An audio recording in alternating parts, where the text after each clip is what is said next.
Hello and welcome. In the quietest hours, when moonlight filters through ancient branches and the world holds its breath between darkness and dawn, the elves remember. They remember in ways that other races cannot fathom. For elven memory is not merely the recollection of lived experience, but a river that flows backward through generations, touching the dreams of ancestors and the whispers of gods. Tonight, we gather these memories like fallen leaves, each one a story that has drifted down through countless centuries, each one a fragment of truth wrapped in legend, each one a window into the souls of the fair folk who walked the world when it was young and wild and full of magic that has since faded into myth.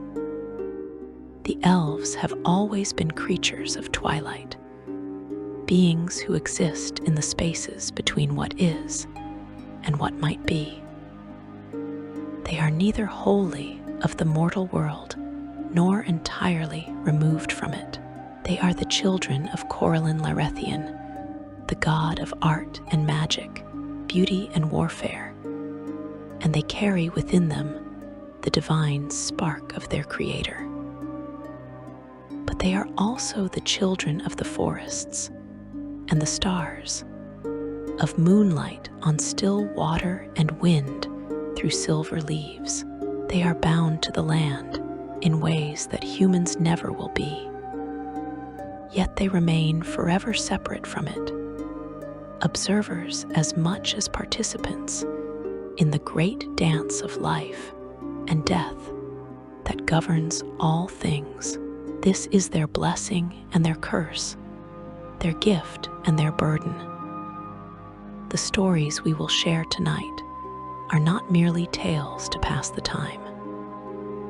They are sacred things, woven from memory and magic, truth and dream.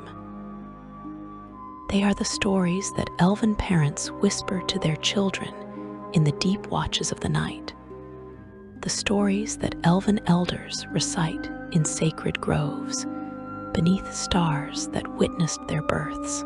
They are the stories that explain why the elves are as they are, why they love what they love, why they weep for what they have lost, and why they continue to hope despite all the ages of sorrow that have come to pass. Each story is a key that unlocks some secret of the elven heart, some hidden truth about what it means to be one of the fair folk in a world that grows ever more distant from the ancient days of wonder. Lore number 1, the Moonstone's memory. We begin, as many elven tales do, with an object of power. For the elves understand that objects can hold memory as surely as minds can, that the right stone or blade or gem can contain within it entire histories, entire lifetimes, entire worlds of experience compressed into physical form. This first story concerns such an object, a moonstone of extraordinary size and purity, and it speaks to the elven relationship with time, with memory, with the burden of immortality and the price of forgetting. Long before the human kingdoms rose from scattered tribes, long before the dwarves carved their first great halls beneath the mountains, long before the world took the shape that modern scholars recognize, there stood a city of elves in a forest that has since been swallowed by the sea. The city had no name, for in those days names were considered crude things, limitations imposed upon the infinite. The elves who dwelt there simply called it home, and they spoke the word with such love and reverence that it carried more meaning than any elaborate title could convey. The city existed in perfect harmony with the forest around it. Its towers grew from living trees that had been coaxed and shaped over centuries through a combination of magic and patient cultivation. Its bridges were woven from vines that bloomed year-round, with flowers that glowed softly in the darkness. Its streets were moss-covered paths that wound through groves where ancient spirits slumbered and dreamed. At the heart of this nameless city stood a temple dedicated to Sehanine Moonbow, the Elven goddess of death and dreams, journeys and transcendence. The temple was a marvel even by Elven standards, a structure that seemed to exist partially in the material world and partially in some other realm entirely. Its walls shifted and shimmered like water under moonlight. Its doors opened onto different places depending on the hour and the need.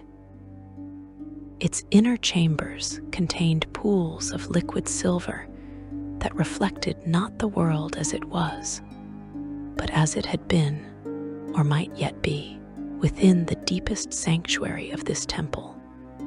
Suspended in a shaft of eternal moonlight that fell from an opening in the ceiling, there hung a moonstone larger than a human head. This was no ordinary moonstone. It had been a gift from Sehanine herself, granted to the elves of the city in recognition of their devotion and their artistry. The goddess had reached down from her realm in Arvandor and plucked the stone from the very substance of the moon itself, imbuing it with a fraction of her divine essence before presenting it to her faithful. The stone possessed remarkable properties. It could store memories as a book stores words, preserving them perfectly and completely for as long as the stone endured. Any elf who touched the moonstone with reverence and an open heart could deposit their memories into it, could unburden themselves of experiences too painful or precious to carry alone, and any elf who touched it could access those stored memories, could experience them as vividly and fully as if they were their own. The elves of the nameless city treasured this gift beyond measure. They developed elaborate rituals around its use. When an elf reached the end of their long life, whether through violence or accident, or simply the weariness that sometimes overcomes even immortal souls, they would be brought to the temple. There, in the presence of the high priestesses of Sehanine, they would touch the moonstone and release into it the sum total of their existence. Every joy and sorrow, every triumph and failure, every moment of beauty witnessed and created, every love kindled and lost, all of it would flow into the stone and remain there, preserved forever. In this way, the elves believed death was not truly an ending. The deceased elf's body might return to the earth, and their soul might journey onward to Arvandor or into a new incarnation.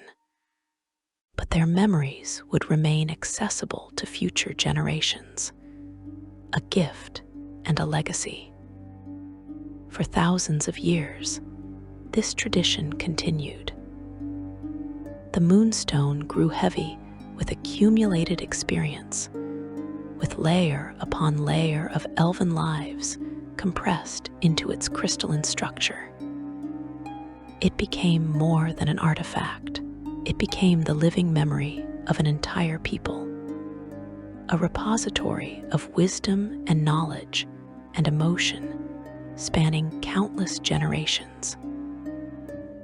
young elves would come to the temple to touch the stone and experience fragments of their ancestors' lives, learning from triumphs and mistakes alike. Artists would seek inspiration from the stored memories of great creators who had passed centuries before. Lovers would visit to feel the remembered passion of legendary romances. Scholars would immerse themselves in the stored experiences of ancient lore masters. The Moonstone became the beating heart of the city's culture, the anchor that held the community together across the vast expanses of Elven time. But as with all things in the world, change came eventually to the nameless city. The gods quarreled among themselves, and their conflicts echoed down into the mortal realm. Dark powers rose in distant lands and began to spread their influence westward. The forests grew troubled and restless. The spirits that had once been friendly grew distant and strange. The elves of the city felt the change like a cold wind blowing from an unknown direction, carrying with it the scent of ash and iron. They consulted the Moonstone, seeking guidance from the accumulated wisdom of their ancestors. The answer that came back was unanimous and terrible. Darkness was coming, a darkness that would consume the city and everyone in it unless they acted swiftly. The high priestesses of Sehanine convened a council. After much debate and sorrow, they reached a decision. The city would be abandoned. The elves would scatter, carrying their culture and their knowledge to new lands where they might survive the coming storm. But the Moonstone could not be taken with them. It was too large, too heavy, too powerful. Moving it would require magic that would certainly draw the attention of their enemies, and so the stone would remain, hidden and protected, awaiting a day when it might be safe to return and reclaim it. The evacuation took months. One by one, the families of the nameless city gathered their most precious possessions and departed, following secret paths through the forest to ships waiting on the coast. The city slowly emptied, its towers and bridges falling silent, its streets growing still. Finally, only the priestesses remained, and they worked powerful magic to conceal the temple and the Moonstone within it. They wove enchantments of misdirection and forgetting. They called upon the forest to reclaim the city, to grow over it and through it and around it, until no trace remained visible to hostile eyes. They asked the spirits of the land to guard the sacred place and turn away any who approached with ill intent. On the last night, the eldest priestess, an elf named Lalithe, who had served Sehanine for more than 2,000 years, stood alone before the Moonstone. She placed her withered hand upon its cool surface and spoke to it as one might speak to a dear friend one knows they will never see again. She thanked it for the gift it had been to her people. She apologized for leaving it behind. She promised that it would not be forgotten, that stories of it would be preserved, that someday, when the world was safer and gentler, the elves would return to reclaim their heritage. And then she released into the stone one final memory, her own memory of that moment, the sadness and the love and the desperate hope that sustained her.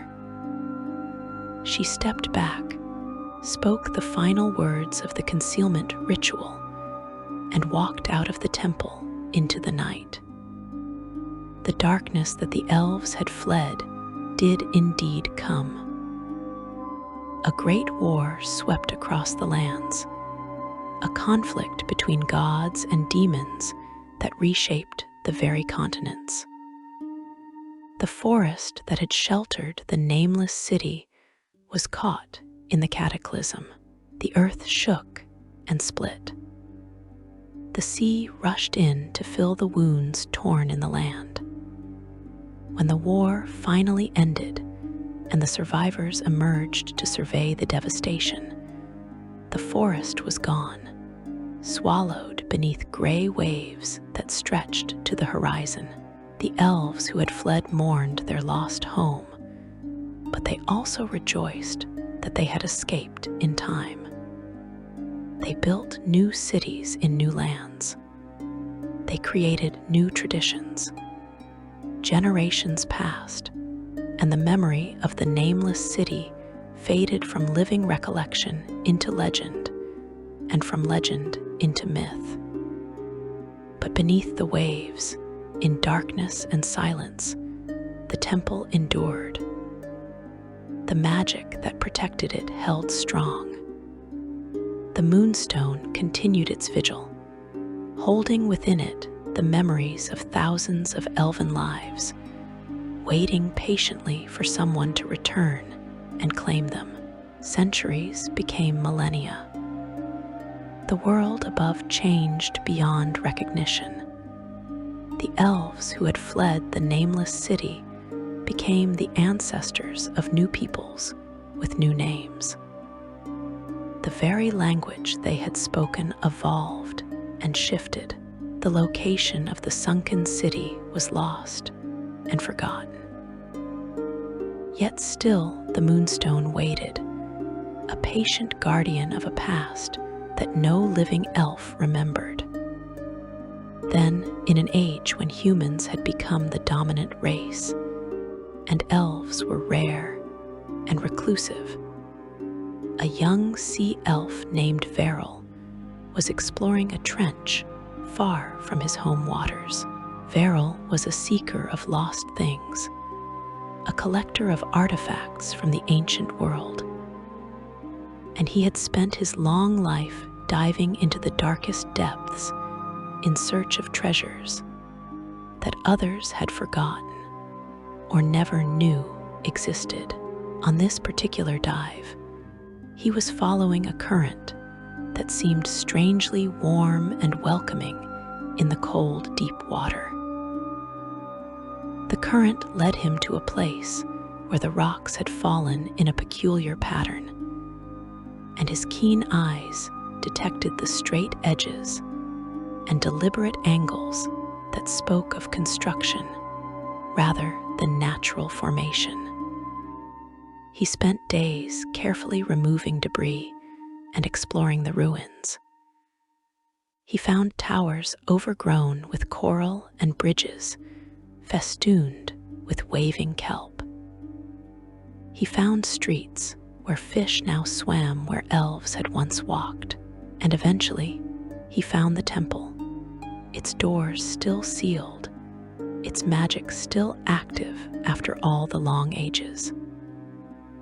It took all of Veril's skill and knowledge to bypass the protections, and when he finally succeeded and swam into the inner sanctuary, he found the Moonstone waiting for him, still suspended in its shaft of light that somehow continued to fall from above despite the ocean overhead. Veril approached the stone with reverence. He could feel the power radiating from it, and something in his elven blood recognized it for what it was, even though he had never heard any story or legend that described such a thing. He reached out slowly, his webbed fingers extending, and touched the Moonstone's surface. The memories hit him like a wave, like a tsunami. like the weight of the entire ocean crashing down all at once. He experienced thousands of lives in an instant. He felt the joy of elves dancing beneath stars that had long since burned out. He tasted foods made from plants that had gone extinct. He heard songs in a language that was the ancestor of his own tongue, but different enough that he could barely understand it. He saw the nameless city as it had been, alive and vibrant and beautiful beyond description. He felt Lalithi's sorrow as she walked away that final night. He understood what he had found. Faerûn spent years in the sunken temple, returning again and again to touch the Moonstone and experience another fragment of its stored memories. He taught himself the ancient language through immersion in the recollections of those who had spoken it. He learned the history of the nameless city and understood the circumstances of its abandonment. He felt the weight of responsibility settle onto his shoulders. This was not his treasure to keep. This belonged to all elves, to the descendants of those who had entrusted their memories to the stone. He had to find a way to share it with the world above. But the Moonstone could not be moved, and most elves could not survive the journey to the ocean floor. After much consideration, Faerûn conceived a plan. He would become a living vessel for the memories, a bridge between the sunken temple and the surface world. He would touch the Moonstone and absorb as much as his mind could hold, then swim upward and seek out other elves to whom he could pass on what he had learned.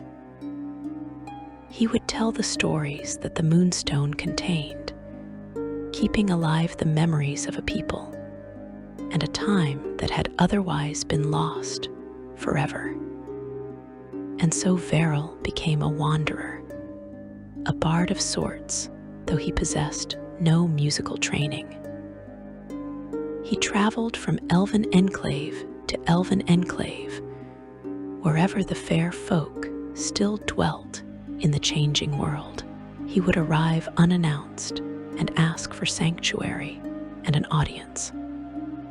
He would sit in the halls of elven lords and in the clearings of wild wood elves, and he would speak. He would tell stories of the nameless city, describing it in such perfect detail that his listeners could see it clearly in their mind's eyes. He would recount the lives of specific individuals, ancient elves whose names had been forgotten, but whose experiences had been preserved.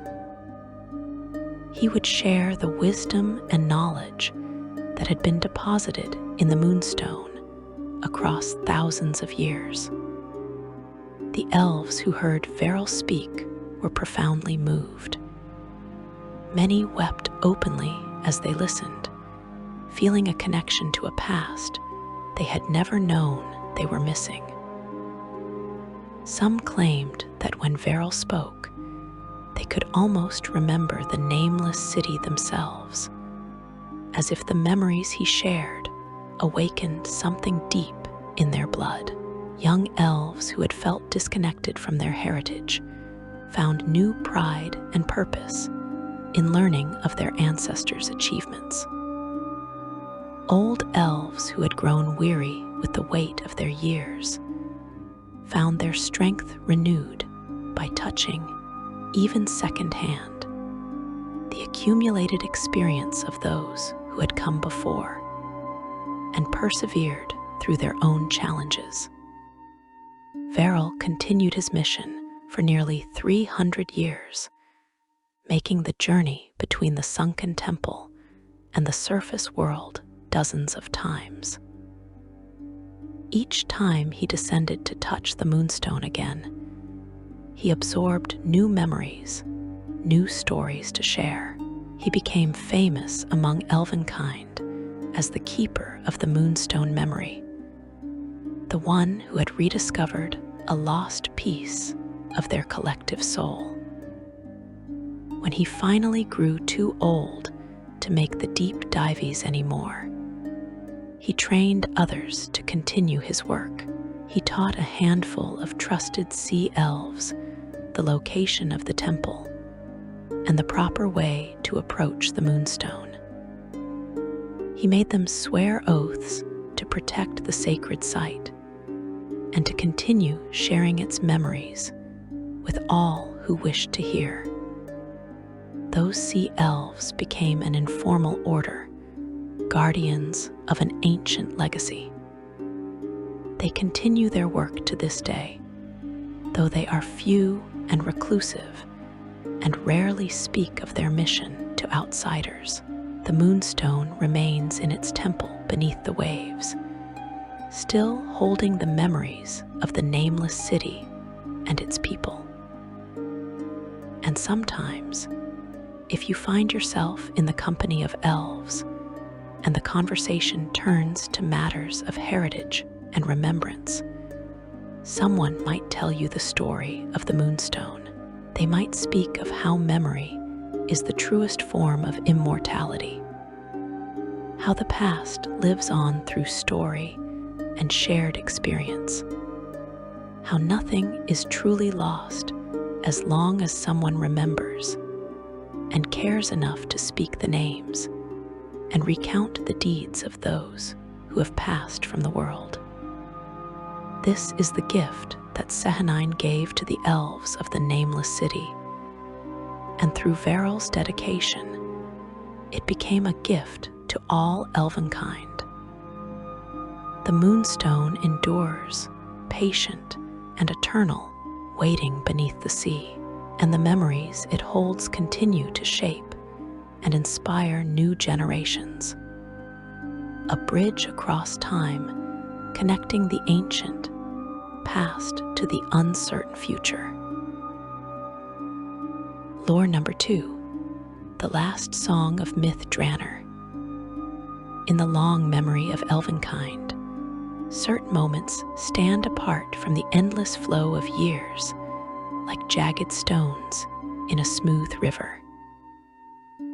These are the moments of profound loss, the times when something beautiful and irreplaceable was torn from the world, leaving behind only echoes and sorrow. Among all such moments in the history of the fair folk, few cut as deeply as the fall of myth Drannor, the city of song, the city of love, the golden jewel of Cormenther that shone so brightly for 4 centuries before darkness swallowed it whole. To speak of myth Drannor's end is to speak of the death of a dream, the shattering of hope, and the terrible price of ambition mixed with innocence. Myth Drannor was not always called by that name. In the ancient days, when the Elven Empire of Cormenther was young, and the forests stretched unbroken across the lands that would one day become the Dalelands, the city was known simply as Cormenther, named for the realm it governed. It was a place of modest beauty then, no greater or lesser than a dozen other elven settlements scattered through the woodland realm. The elves who dwelt there lived as their kind had always lived, in harmony with the forest, keeping to themselves, viewing the younger races with a mixture of pity and disdain. They wanted nothing from the outside world save to be left alone, to pursue their arts and their meditations in peace.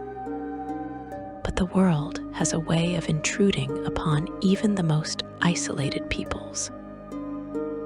In the years leading up to the 3rd millennium, before Dale reckoning. Orcish hordes swept down from the north in numbers that dwarfed anything the elves had seen before. The orcs were driven by hunger and hatred, and they fell upon the northern reaches of Cormenther with savage fury. The elves fought back, their superior skill and magic allowing them to defeat forces many times their number. But victory came at a terrible cost. Elven lives were lost, lives that could not be quickly replaced given the slow reproduction of the fair folk. The forests were scarred by fire and battle. Ancient groves were defiled. Sacred places were trampled beneath orcish boots. The conflicts dragged on for centuries, a grinding war of attrition that slowly bled the elven realm. The coronals who ruled Cormenther during this period grew increasingly desperate. They could see the mathematics of the situation clearly. The orcs bred rapidly and could replace their losses within a generation. The elves could not. If the pattern continued, eventually the numbers would tip irrevocably against them, and Cormenther would fall. Something had to change. The old ways, the isolation and exclusivity that had defined elven culture for millennia, were no longer sustainable in a world crowded with younger, more aggressive peoples. It was in this climate of crisis and necessity that Coronel Eltargrim the Young came to power in the year 220 Dale reckoning. Eltargrim was a visionary, though many of his people considered him a dangerous radical. He looked at the situation facing his realm and came to a conclusion that would have been unthinkable to his ancestors. The elves could not survive alone. They needed allies. They needed the strength of numbers that could only come from embracing the other peoples of the world rather than holding them at arm's length. And so he proposed what came to be known as the Opening, a radical change in policy that would allow non-elves to enter the forests of Cormenther and even to dwell in the capital city itself. The reaction among the elves was immediate and violently divided. Some saw the wisdom in Eltargrim's vision and supported him wholeheartedly. Others viewed the Opening as a betrayal of everything the elves stood for, a pollution of their pure culture with inferior races. Assassination attempts were made on the coronel's life. Noble houses that had been allies for thousands of years turned against each other. The debates in the council chambers grew heated to the point of violence, but Eltargrim persevered, driven by his conviction that this was the only path forward that did not end in slow extinction for his people. The Opening proceeded in stages.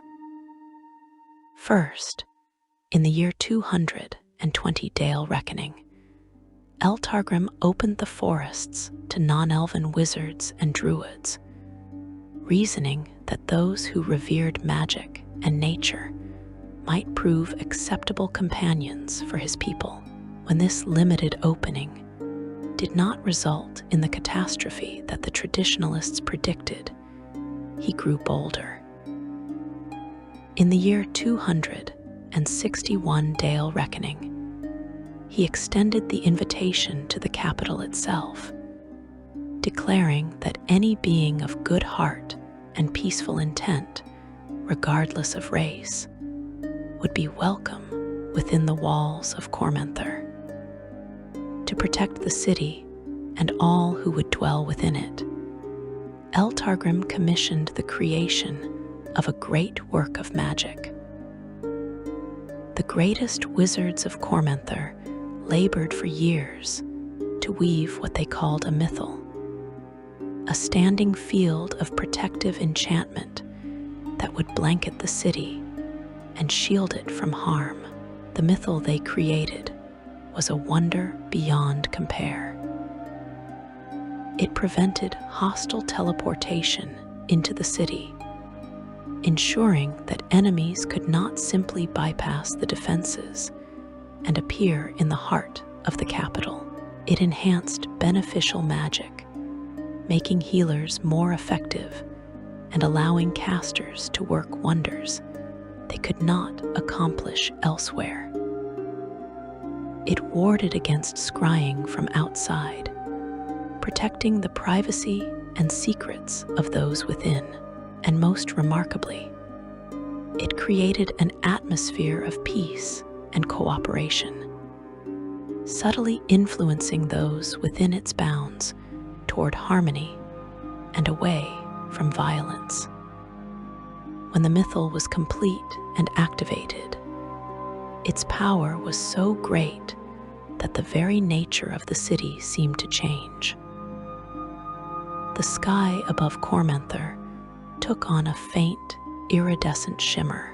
The air itself felt different, charged with magic and possibility.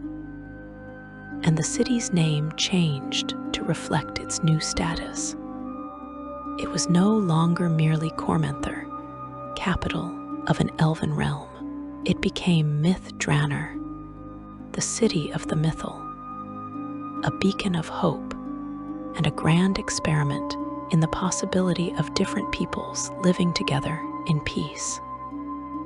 The 4 centuries that followed are remembered as the golden age of Myth Drannor, a time when the city shone more brightly than any other settlement in all of Faerûn. Humans came, bringing their passion and their ambition and their remarkable capacity for growth and change.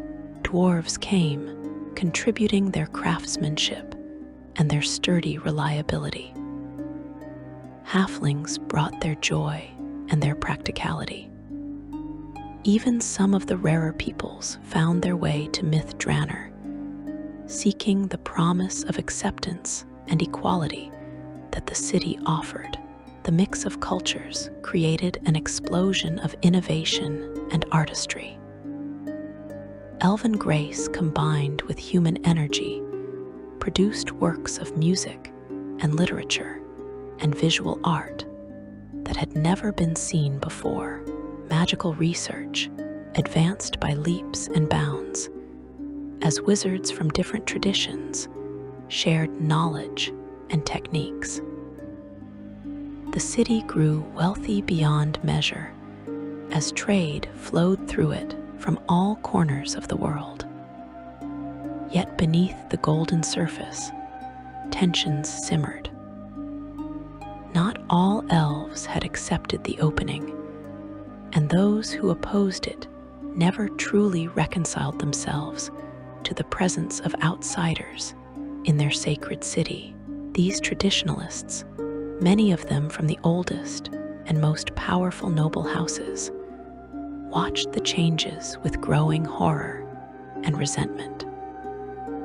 They saw their culture being diluted, their language changing as it absorbed words from other tongues, their carefully maintained social hierarchies disrupted by humans who aged and died, and were replaced within what seemed to the elves like mere moments.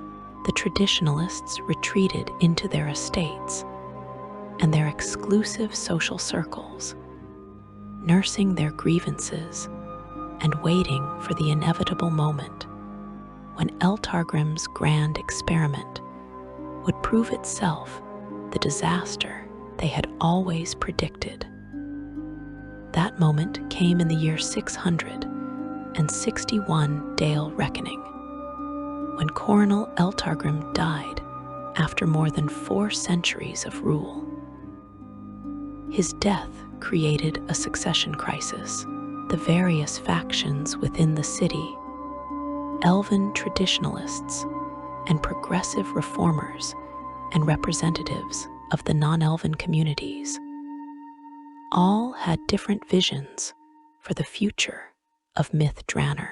In the chaos and debate that followed, a group of powerful nobles known as the Council of 12 saw an opportunity.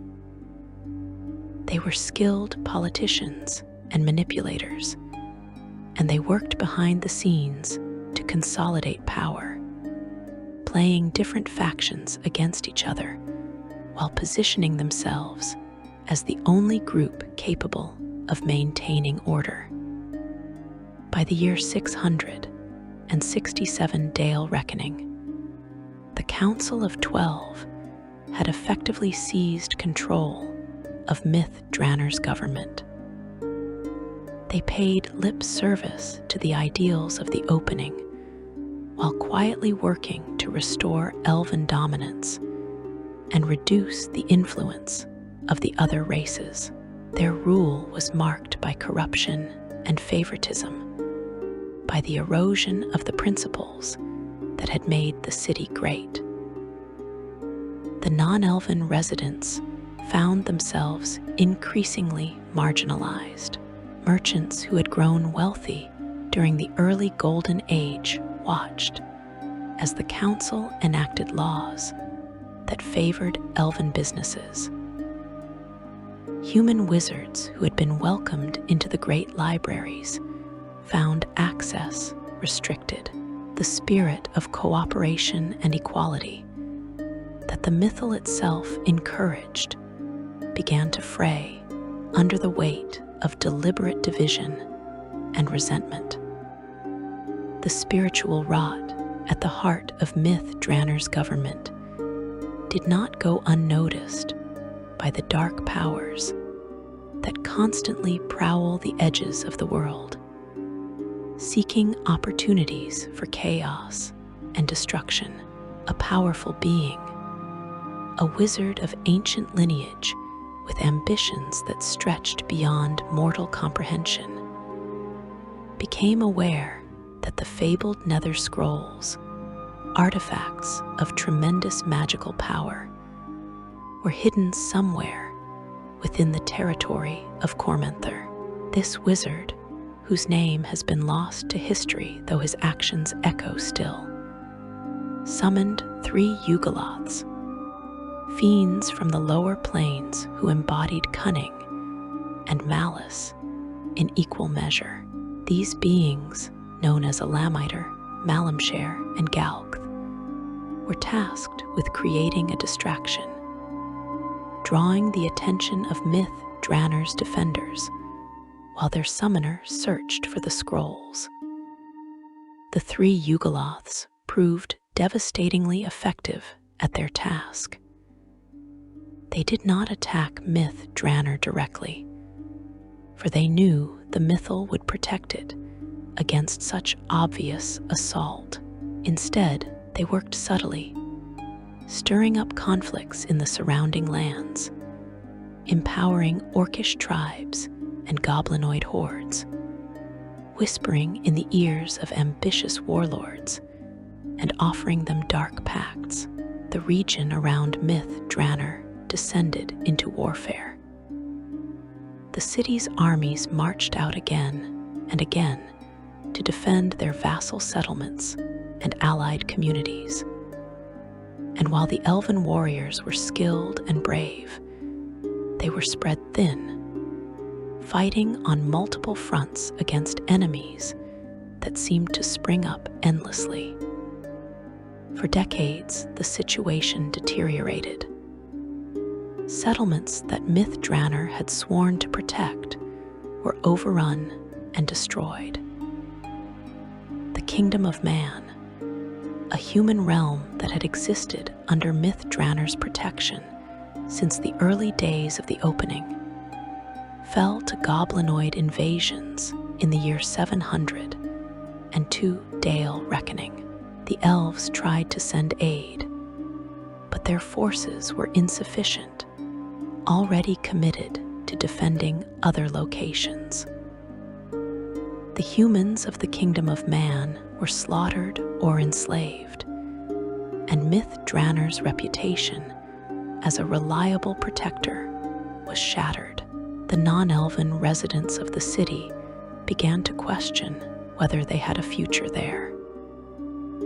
Some left, taking their families and their wealth to safer lands.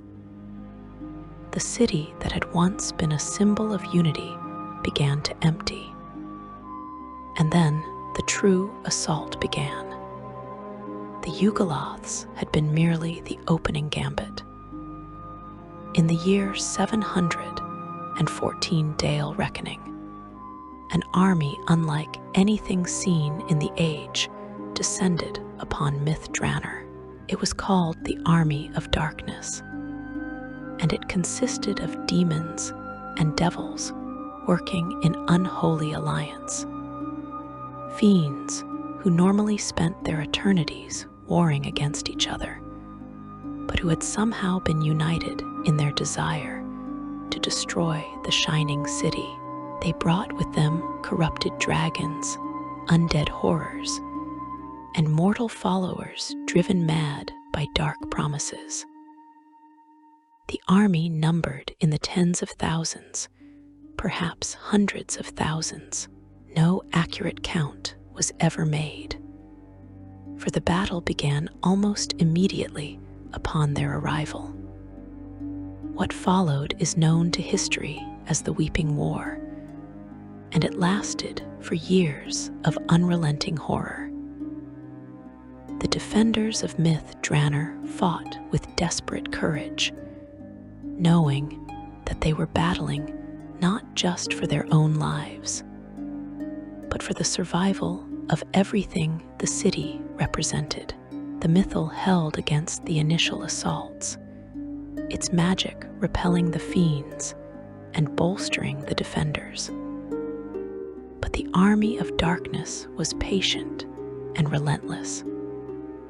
They laid siege to the city, cutting off supply lines, destroying any relief forces that tried to reach the defenders, and slowly, methodically, working to undermine the mythal itself. Within the city, the remaining residents fought street by street, tower by tower. Wizards cast spells until they collapsed from exhaustion, then rose and cast again. Warriors stood in shield walls against demonic charges, dying by the hundreds, but taking their enemies with them. Healers worked until their hands bled, trying to save lives even as the wounded kept arriving in ever greater numbers. The beauty of myth Drannor was torn apart. The graceful towers that had stood for centuries were smashed to rubble. The gardens where philosophers had debated beneath flowering trees became battlegrounds soaked in blood. The great libraries, repositories of knowledge from a dozen cultures, burned as fiends used fire as a weapon of terror. As the siege ground on and hope dwindled, a young elven woman named Nimsin walked the crumbling streets of her dying city. She was a bard, though of modest talent, and she had lived her entire life within myth Drannor's walls. She had known nothing but the Golden Age, had grown up in a world where different peoples lived together in relative peace, where art flourished and magic was used to create beauty rather than destruction. Now she watched that world die around her, and something within her broke and reformed into a desperate resolve. Nimsin climbed to the highest tower that still stood intact, a spire that had once been part of the grand conservatory of music. She carried with her a lute, an instrument that had been passed down through her family for generations. And as the battle raged below, and the mythal flickered and weakened under the relentless assault of the fiends, she began to sing. Her voice was clear and pure, and the song she sang was one of her own composition, created in that moment from her grief and her love for the doomed city. The song had no words, only melody, but that melody carried within it everything that myth Drannor had meant. It held the hope of the opening, the joy of the golden age, the sorrow of what was being lost. It spoke of different peoples coming together to build something greater than any of them could have achieved alone. It mourned the failure of that grand dream and the darkness that was consuming it, and it carried a message to the future, a plea that the dream not be forgotten, that someday, somehow, other people in other places might try again to build what myth Drannor had attempted. The song reached across the city, carried by magic and by the mythal itself, which responded to the pure emotion within it. Defenders who heard it found their courage renewed for a few precious moments. Some of those who were fleeing the city paused to listen, and the melody burned itself into their memories, ensuring that they would carry it with them into exile and pass it on to their children and their children's children. Even some of the fiends, creatures of pure evil who knew nothing of beauty or love, stopped their assault momentarily. Confused by the strange sensation the music created in their dark hearts, Nimson sang through the night and into the following day. She sang as the mythal finally failed, its magic collapsing in a wave of chaotic energy that rippled through the city. She sang as the fiends poured through the breaches in the walls in numbers that could not be countered. She sang as the last organized resistance crumbled, and the defenders fell back in a fighting retreat, trying to evacuate as many civilians as possible through secret tunnels and hidden paths. And she sang as a demon prince, reveling in his victory, climbed the tower to silence her. They say that when Nimson died, still singing, her final note hung in the air long after her voice had stopped. They say that note crystallized, becoming something more than sound, a physical manifestation of all that myth Drannor had been, and all that had been lost with its fall. The note became a mote of light, and it rose from the tower and hung above the burning city like a falling star reversed, ascending into the night sky. The elves who were fleeing into the forest watched it rise, and they wept for their city and for the young bard who had given her life to ensure its memory would endure. The army of darkness occupied myth Drannor for years afterward, turning it into a festering nest of evil. The surviving elves retreated westward, eventually abandoning the mainland entirely and sailing to the distant island of Evermeet. The grand experiment was over, ended in fire and blood and sorrow. But Nimson's song lived on, passed from generation to generation, changing slightly in each retelling, but never losing its essential truth. Bards across Faerûn learned it and performed it, and when they did, their audiences always fell silent, feeling the weight of that ancient grief. Myth Drannor itself would eventually be reclaimed, then lost again, then reclaimed once more in a cycle that continues to the present day. Each time the elves return to that sacred place, they find it changed, diminished, haunted by the ghosts of its glory days. And each time they wonder whether the dream of the opening was fundamentally flawed or simply ahead of its time. Whether different peoples can truly live together in peace, or whether such harmony is a beautiful illusion that will always shatter against the hard reality of fear and prejudice and the hunger for power. But on quiet nights, when the moon is full and the world is peaceful, some say you can still hear echoes of Nimeson's last song drifting through the ruins of Myth Drannor, a reminder of what was and what might yet be again if future generations prove wiser and braver than their ancestors. Lore number 3, the Silver Leaves of Arvandor. To understand the elves, one must first understand their relationship with death, for it is unlike that of any other mortal race.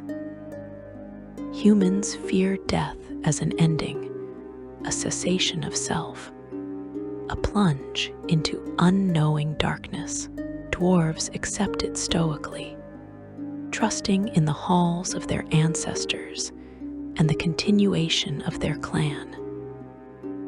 But elves know death as a passage, a transformation, a returning home to a place they have never been, but remember with perfect clarity nonetheless. They know of Arvandor, the realm of the Seldarine, the heaven of their gods, where souls go to rest and renew before being born again into the world. And they know that in Arvandor grows a great tree with leaves of purest silver, and that these leaves hold within them the essence of every elven life that has ever been lived.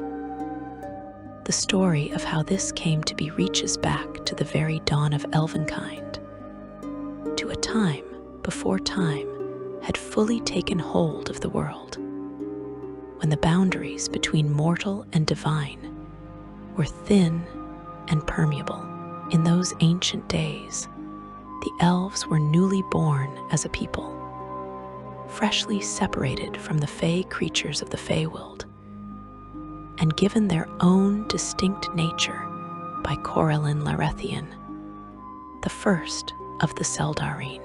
Corellin had shaped them from starlight and moonbeams, from the laughter of water over stones and the whisper of wind through leaves. He had given them grace and beauty beyond measure, intelligence keen as any blade, and lives that would stretch across centuries, if not cut short by violence. But in creating the elves, Corellin faced a dilemma that troubled even his divine wisdom. The elves were meant to be immortal in the sense that they would not age and die as humans did, but they were not meant to be truly eternal. The world could not support an ever-growing population of beings who never departed from it. Resources would be exhausted, space would run out, and stagnation would set in as the old refused to make way for the new. Yet simply allowing elves to die, as other mortals did, seemed a cruel waste of all the beauty and knowledge they accumulated over their long lives. Death would erase them, and all they had learned and become would be lost forever to the void.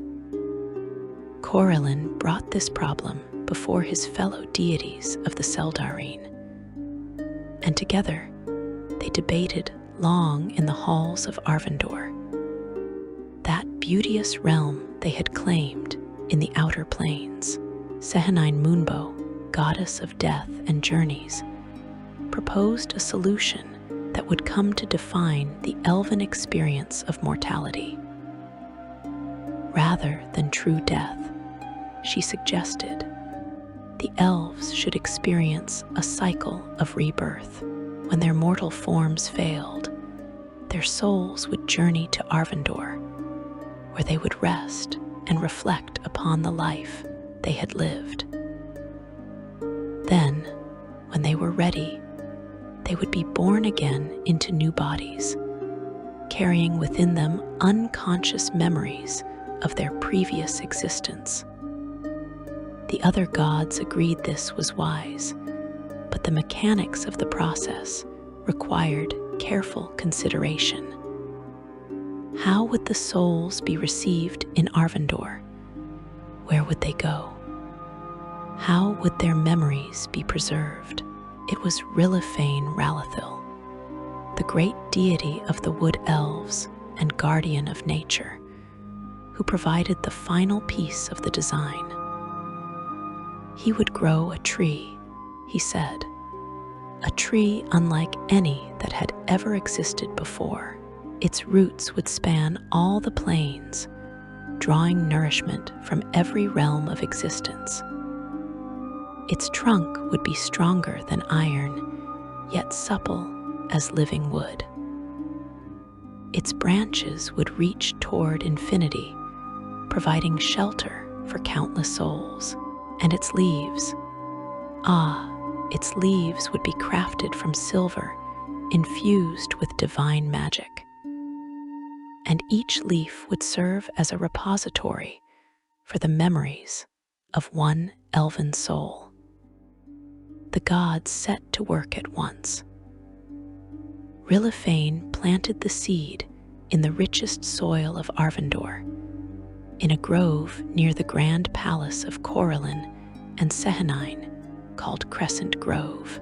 He nurtured it with his power, singing to it the songs of growth and strength, and the tree sprouted and began to climb toward the eternal sky. Sehanine blessed it with her moonlight, imbuing it with the power to receive souls and hold them gently during their time of rest. Corellin touched his hand to its bark and granted it the ability to preserve memory perfectly, so that nothing experienced by any elf would ever truly be lost. The tree grew with supernatural speed, shooting upward until it towered above even the mighty oaks and redwoods that surrounded it. Its bark was pale, almost white, smooth and cool to the touch. Its branches spread wide and strong, creating a canopy that could shelter thousands. And as it reached maturity, the first leaves began to unfurl, and they were indeed silver, gleaming softly in the perpetual twilight of Arvandor. Each leaf was shaped like a teardrop, pointed at the tip and rounded at the base. And they chimed softly when the wind moved through them, creating music that spoke of home and peace and welcome. The tree was complete, but it was empty, waiting for its first guest.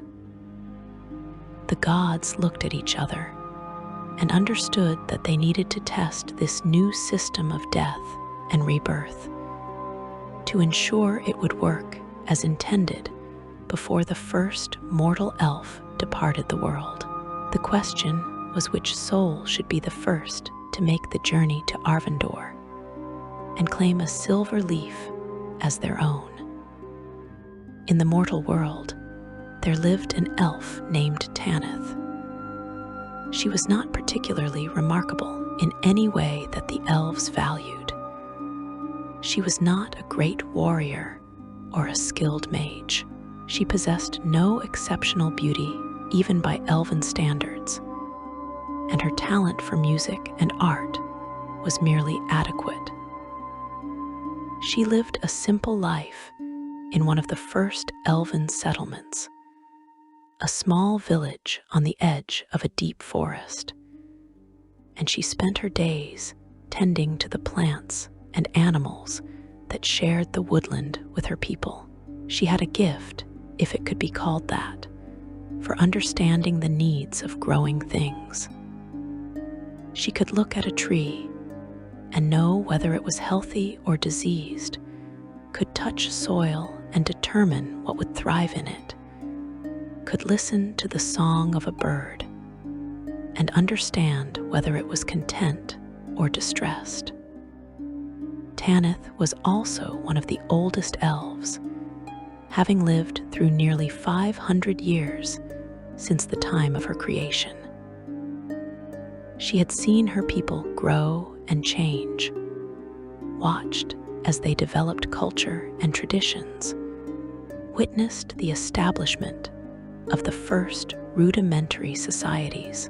She had been present at the first wedding and the first funeral, though that funeral had been for an elf killed in an accident, whose body was buried, but whose soul's fate remained uncertain. She carried within her the living memory of Elvenkind's entire history, short though it was, and she had thought much about what that history meant. In her 500th year, Tanith began to feel a strange weariness settling into her bones. It was not illness and not exactly age, though age played a part in it.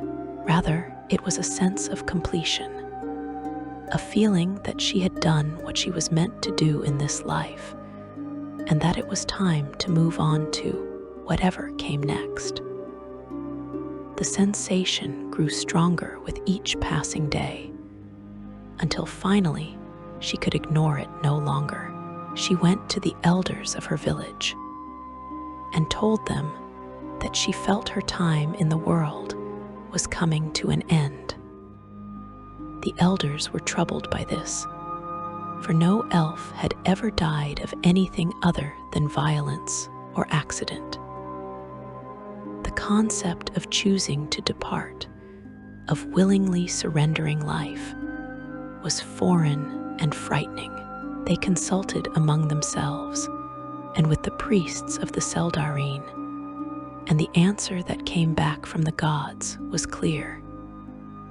Tanith was being called home. She was to be the first to walk the path to Arvandor, the test of the new system, and she should be honored and celebrated for accepting this role. The village prepared for Tanith's departure with a mixture of sorrow and excitement. They wove her a gown of white silk embroidered with silver thread. They crafted a crown of flowers that would never wilt, blessed by the priests to endure beyond death. They prepared a feast in her honor, and the entire village gathered to share stories and songs celebrating her life. Tanith participated in all of it with quiet grace, accepting the accolades with the same modesty she had shown throughout her existence. When asked if she was afraid, she smiled and said that she felt nothing but curiosity and a deep sense of rightness about what was to come. On the night that Tanith had designated as her last, she walked out into the forest alone. She found a clearing she had always loved, a place where moonlight fell through the trees in silvery shafts, and wildflowers bloomed year-round in defiance of the seasons. She lay down on the soft grass, folded her hands over her heart, and closed her eyes. She thought of all she had experienced in her long life, of every joy and every sorrow, every moment of beauty she had witnessed, every kindness she had given and received. She felt her heartbeat slow, felt her breath growing shallow, and she welcomed it without resistance. Then Tanith died, the first elf to pass from the world not through violence, but through the natural completion of a life cycle. Her body remained in the clearing, peaceful and unmarked, but her soul, her essential self, found itself suddenly in a different place entirely. She was standing in a forest, but not the forest she had left. This forest was more perfect, more vivid, more real than anything she had experienced in mortal life. The trees were taller, their leaves greener, their bark richer. The air was sweeter, perfumed with flowers she had never seen. The sky above held stars that sang as they moved through the heavens. Tanith looked around in wonder, and she saw before her a path of white stone that gleamed softly in the eternal twilight. She knew without being told that she should follow this path, and so she did. It wound through the forest for what might have been hours, or might have been moments, time having no firm meaning in this place. And eventually, it brought her to a grove where the most magnificent tree she had ever seen stood tall and proud and welcoming. The pale tree, as it would come to be called in later ages, was a sight that filled Tanith's soul with awe. Its branches spread so wide they seemed to embrace the sky. Its silver leaves chimed in the breeze, singing a song that sounded like coming home after a long journey. And at the base of the tree, waiting for her with gentle smiles, stood two figures that she recognized instinctively despite never having seen them before. Coralyn Larethian and Sehanine Moonbow, the first of the Seldarine and the Guide of Souls, had come to personally welcome the first elf to Arvandor. Coralyn spoke, and his voice was music itself. He told Tanith that she had done well, that her life had been simple but meaningful, that the care she had shown for the growing things of the world had been noted and appreciated. He explained to her the nature of the cycle, how she would rest here in Arvandor for a time, her memories preserved in one of the silver leaves, and how eventually she would be born again into the mortal world to live a new life and gain new experiences. He promised her that though she would not consciously remember her current existence when she was reborn, some essence of who she had been would remain with her, shaping her instincts and preferences in subtle ways. Sehanine took Tanith's hand and led her to the tree. She reached up and touched one of the silver leaves, the very first leaf that had grown on the tree, and it detached from its branch and floated down to hover before them. The leaf glowed with soft radiance, and Sehanine instructed Tanith to place her hand upon it. When she did, Tanith felt her memories flowing out of her and into the leaf. 500 years of experience streaming forth like water from a spring. Every moment she had lived, every thought she had thought, every emotion she had felt, all of it was absorbed by the silver leaf until she stood empty but not diminished, free of the burden of memory, but still herself in some essential way. the leaf drifted back up to the tree and reattached itself to its branch. And now it glowed more brightly than before, pulsing gently with the life it contained. Tanith looked up at it and smiled. She understood now that she was not ending, but transforming, not disappearing, but changing form. She thanked the gods for their gift, and then she allowed herself to dissolve, her soul fragmenting into pure essence that would be gathered up when the time came for her rebirth. In the mortal world, the villagers found Tanith's body in the clearing and mourned her passing, even as they celebrated the confirmation that their gods had indeed prepared a place for them beyond death. The priests taught the people what Tanith's death meant, how all elves would eventually follow the path she had walked, how their memories would be preserved in Arvandor's silver leaves, how they would return again and again to the world in new forms. The cycle of elven life and death and rebirth was established, and it would continue unchanged for millennia to come. As for Tanith, she was indeed reborn some years later. She came into the world as a new elf with no conscious memory of her previous existence. But those who knew her noted that she had an unusual affinity for growing things, an instinct for nurturing plants and understanding animals. She lived another long life, different from her first, but no less meaningful. And when that life ended, she returned once more to Arvandor.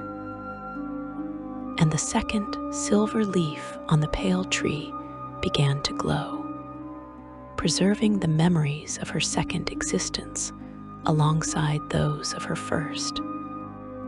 The pale tree has grown continuously since that time, adding new leaves with each passing year as more elves complete their mortal lives and journey to Arvandor. It has become vast beyond comprehension, its canopy spreading across miles of the divine realm, its millions upon millions of silver leaves, creating a sound like endless gentle rain when the wind moves through them. Each leaf holds a lifetime of memories, a complete record of one existence lived by one elf. And it is said that the elves who dwell in Arvandor as petitioners, serving the gods and awaiting their own rebirth, can touch any leaf and experience the memories contained within it, learning from the triumphs and mistakes of those who came before. The cycle continues to this day. When an elf dies, whether of violence or the gentle weariness that eventually claims even the fair folk, their soul makes the journey that Tanith first walked. They come to the pale tree, they release their memories into a silver leaf, and they rest until the time comes for them to be born anew. This is the elven understanding of death, not as an ending, but as a pause between movements in an eternal dance. It is why they do not fear death as humans do, why they speak of the departed as those who have gone ahead on a journey they themselves will eventually take. And sometimes, on the clearest nights when the barriers between worlds grow thin, mortal elves swear they can hear the chiming of silver leaves on a wind that blows from a direction that has no name. And they are comforted knowing that all who came before them are remembered, preserved, waiting in a grove of impossible beauty for the day when they will walk the world again. Lore number 4, the Wanderer Between Worlds. The boundary between the Feywild and the material plane has never been a firm thing, never a wall that cleanly separates one reality from another. Rather, it is a veil, gossamer thin in some places, and impenetrably thick in others, shifting with the seasons and the phases of the moon, and forces that no mortal truly understands. The elves, being descended from fey creatures themselves, have always had an instinctive awareness of this boundary, a sense of where it grows thin and where crossing might occur. They know to avoid certain rings of mushrooms at twilight, to step carefully around standing stones when the stars align in particular patterns, to never drink from pools that glow with their own light. But knowledge and caution are not always enough, and sometimes even the wisest elf can find themselves stepping from one world into another without meaning to, without even realizing what has happened until it is far too late. This is the story of an elf named Shelara, who became lost between worlds and spent years wandering the shifting boundaries of reality, never quite in one place or the other, belonging fully to neither the mortal realm nor the realm of eternal twilight and wonder. Her tale is told in Elven communities as both warning and comfort, a reminder that the worlds are not as separate as they sometimes seem, and that those who become lost can sometimes find their way home again if they maintain hope and remember who they are. Shelara was born in a small village deep within an ancient forest, a place where the trees grew so tall and so close together that sunlight reached the forest floor only in scattered patches, creating a world of perpetual green shadow. The village had existed for thousands of years, its houses built into and around living trees, its paths following the natural contours of the land. The elves who lived there were wood elves, simple in their ways, preferring the quiet rhythms of forest life to the complexities of cities and courts. They hunted and gathered. They crafted beautiful things from wood and stone and plant fiber. They sang songs that had been passed down through countless generations, and they were content. From her earliest years, Shelara showed an unusual restlessness.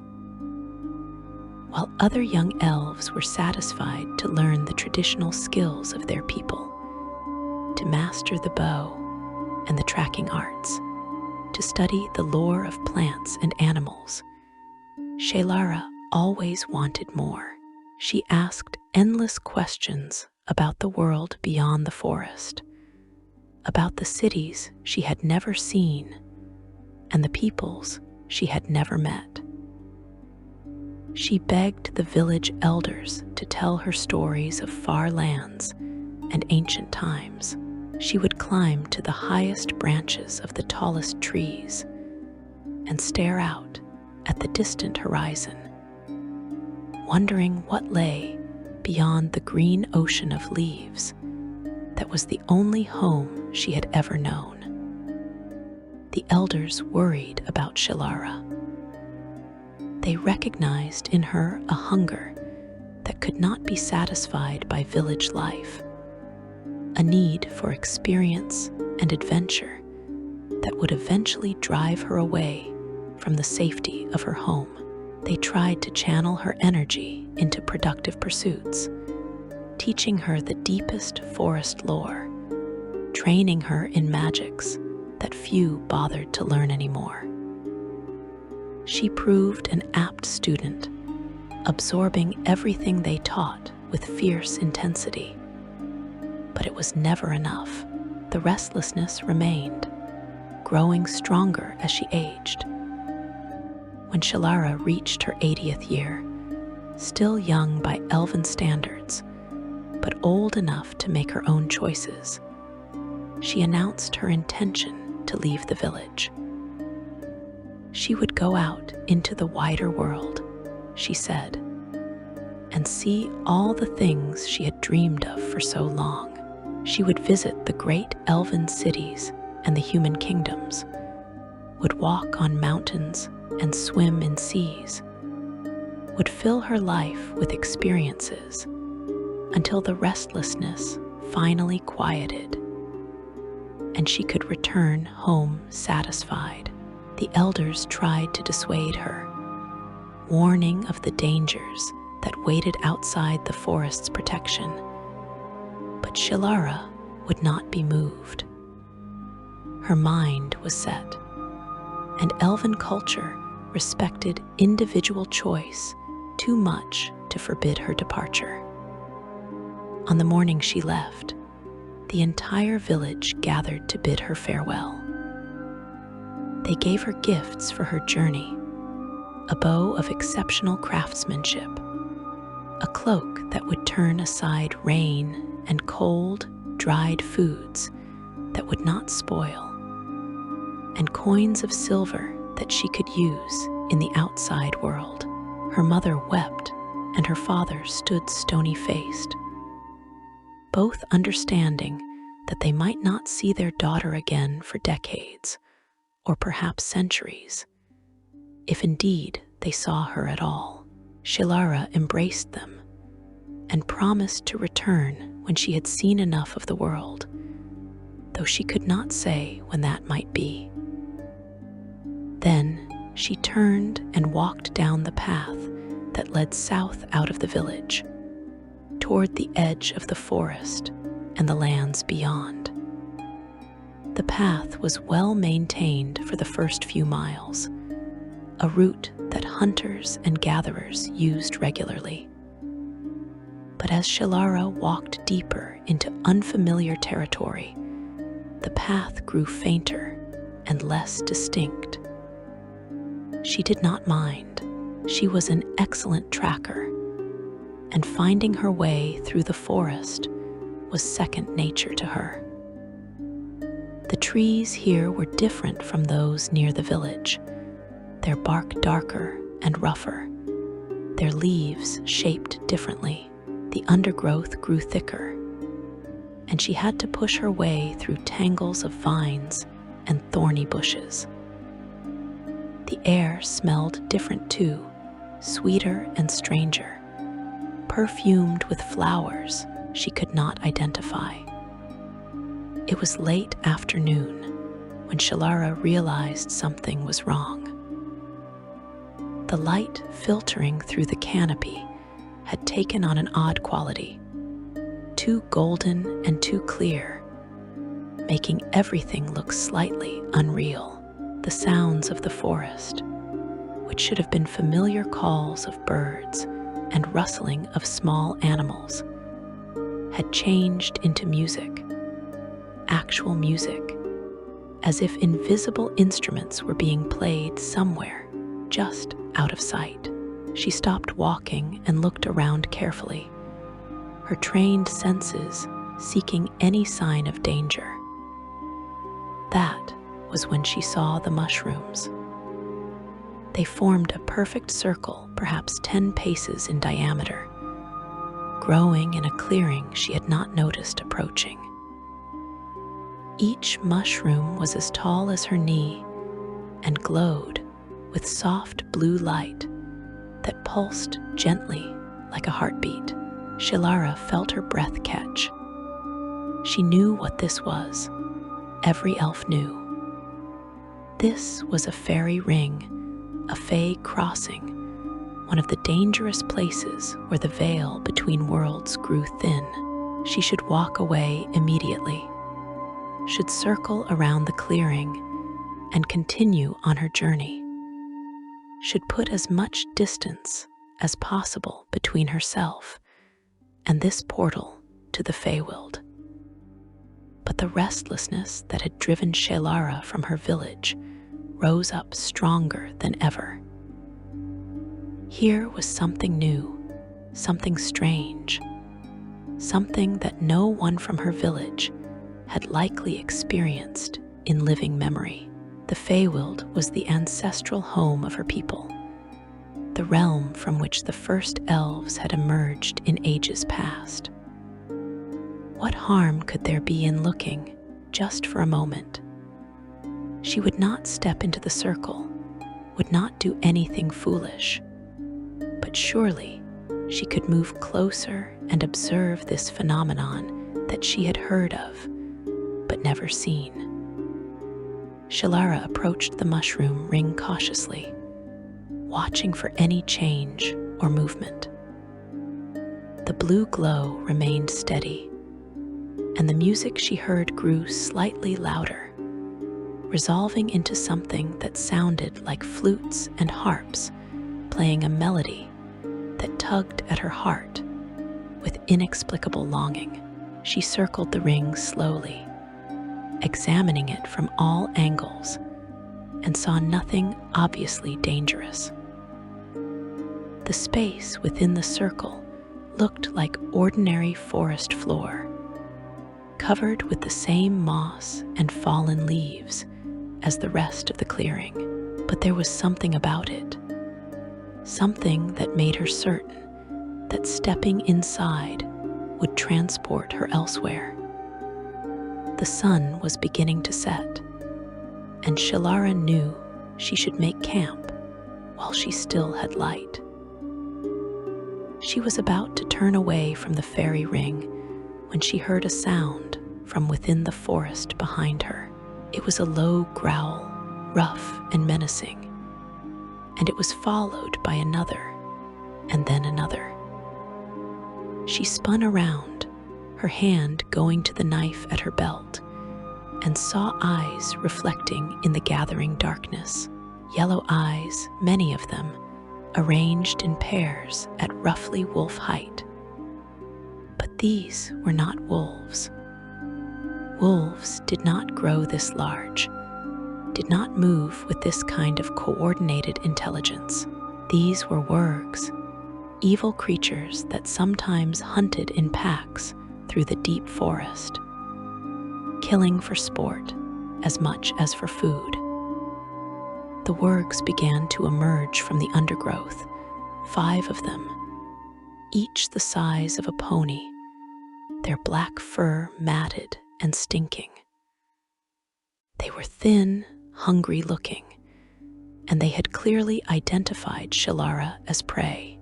She drew her bow with swift efficiency, nocking an arrow and sighting on the nearest warg. But she knew her chances were poor.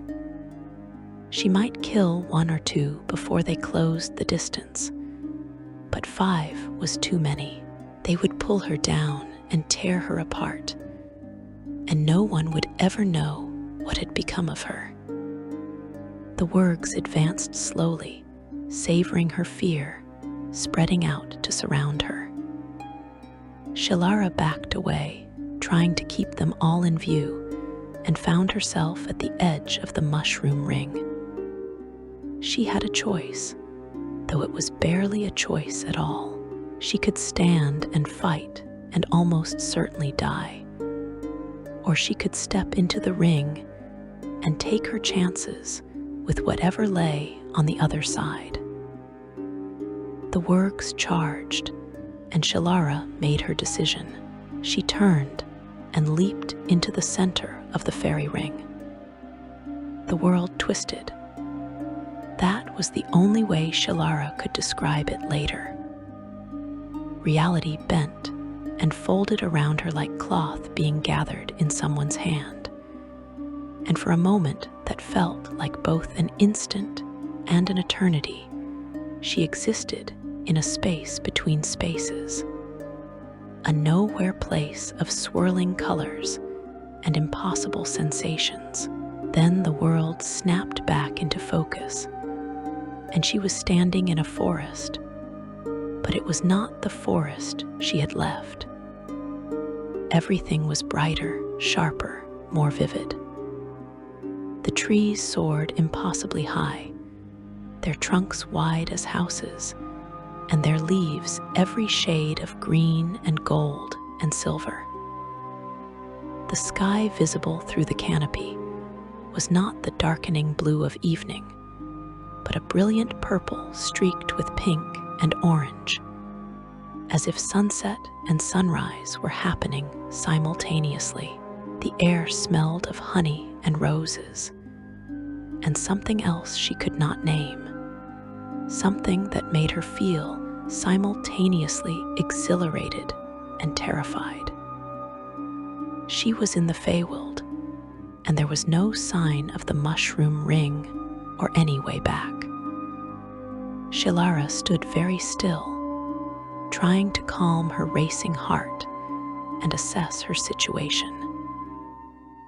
The stories said that time moved differently in the Feywild, that a day here might be a week or a month or a year in the material plane.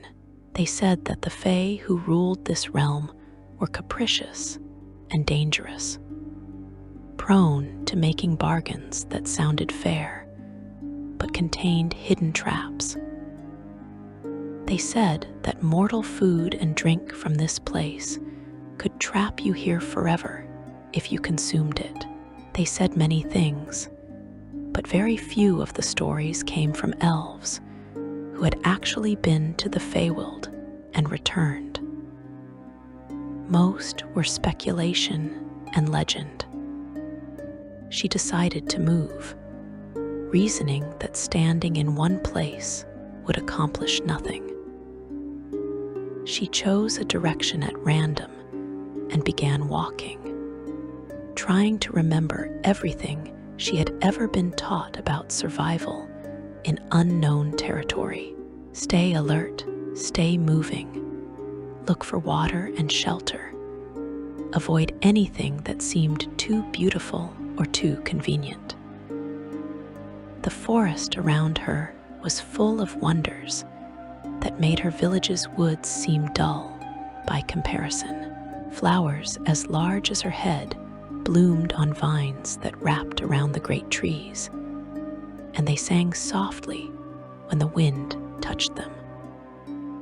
Small creatures that might have been birds, or might have been something else, entirely flitted through the branches, leaving trails of colored light behind them.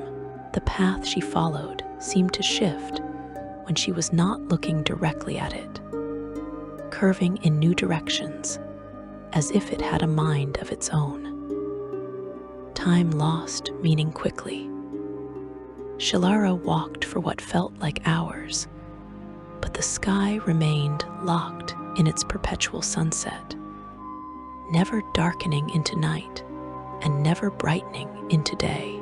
She was not tired, though she should have been after so much walking. She was not hungry or thirsty, though she had not eaten or drunk anything since leaving the mushroom ring. The forest simply continued endlessly in all directions, beautiful and strange and utterly alien.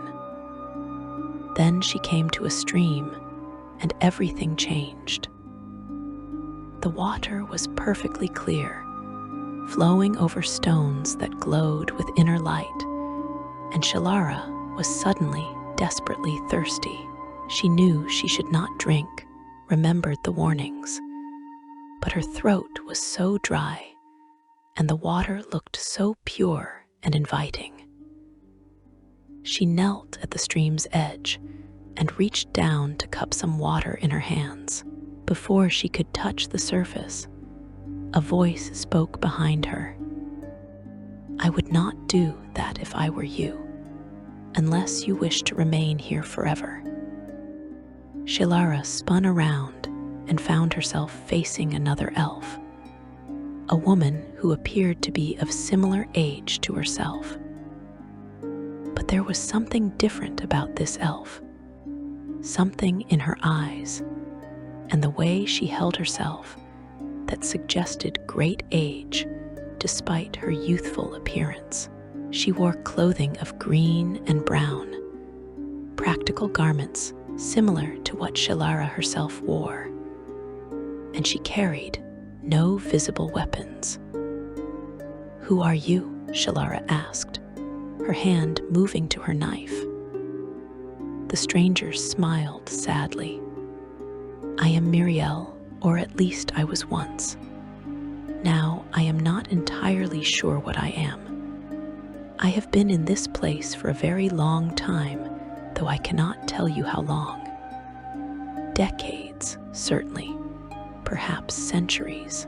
Time does not flow properly here." Shelara felt a chill despite the warm air. "You are from the material plane." "I was. I came here by accident, as I suspect you did. I have been trying to find my way back ever since, but the crossings are unpredictable. Sometimes I find what I think is a way home, only to discover I have merely moved to a different part of the Feywild. Other times I step through a portal and find myself in a place that is neither fully the Feywild nor fully the material plane, but some strange mixture of both." The two elves talked long, sharing their stories and their knowledge. Miriel explained what she had learned during her long exile. The Feywild was not a single unified place, but rather a collection of domains, each ruled by different Archfey with different temperaments and laws. Some of these rulers were benevolent, others cruel, and most were simply incomprehensible to mortal minds. The key to survival was avoiding their attention and never making bargains with them. As for finding a way home, Miriel had discovered that Fey crossings appeared and disappeared according to patterns that almost made sense, but never quite did. They were more common at certain times, during certain weather conditions, in certain locations, but predicting them was nearly impossible. Shelara and Miriel traveled together after that, two exiles helping each other survive in a realm that was beautiful and terrible in equal measure. They learned to sense when a crossing was near, feeling a particular tingle in the air and a pulling sensation in their chests. They would rush toward these sensations, hoping to find a portal that would take them home. But more often than not, they found themselves simply moved to another part of the Feywild, or worse, to one of those in-between places that Miriel had mentioned. These in-between realms were the strangest of all. In them, the forest would look almost normal, almost like the woods of the material plane, but with small wrongnesses that accumulated until the whole environment felt deeply unsettling. A tree would have too many branches, or leaves would fall upward instead of down, or animals would move in ways that violated the laws of motion. Time was even more unstable in these places, sometimes rushing forward, so that days passed in what felt like hours, sometimes slowing to a crawl, so that hours stretched into what felt like weeks. Shelara and Miriel learned to avoid staying in the in-between places for long, though sometimes they had no choice. Years passed, or what felt like years, though Shelara could never be certain. She did not age, or at least did not seem to. Neither did Miriel. They were frozen somehow, caught in the timelessness of the Feywild. Shelara thought often of her village, of her parents, wondering how much time had passed there. Were they still alive? Had they mourned her and moved on?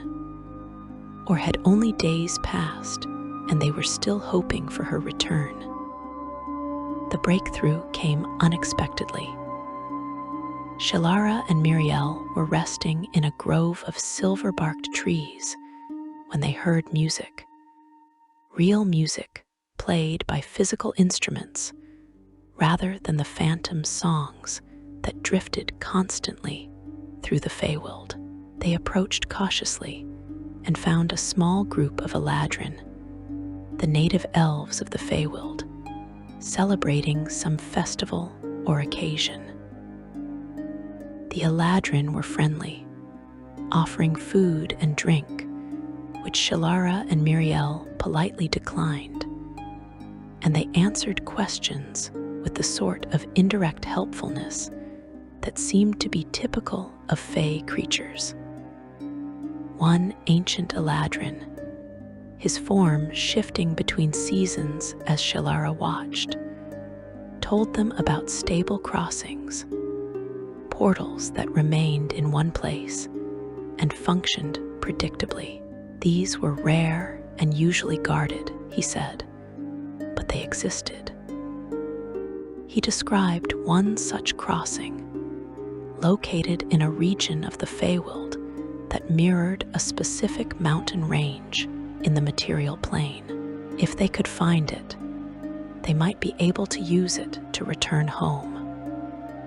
The journey to the stable crossing took months, or what felt like months.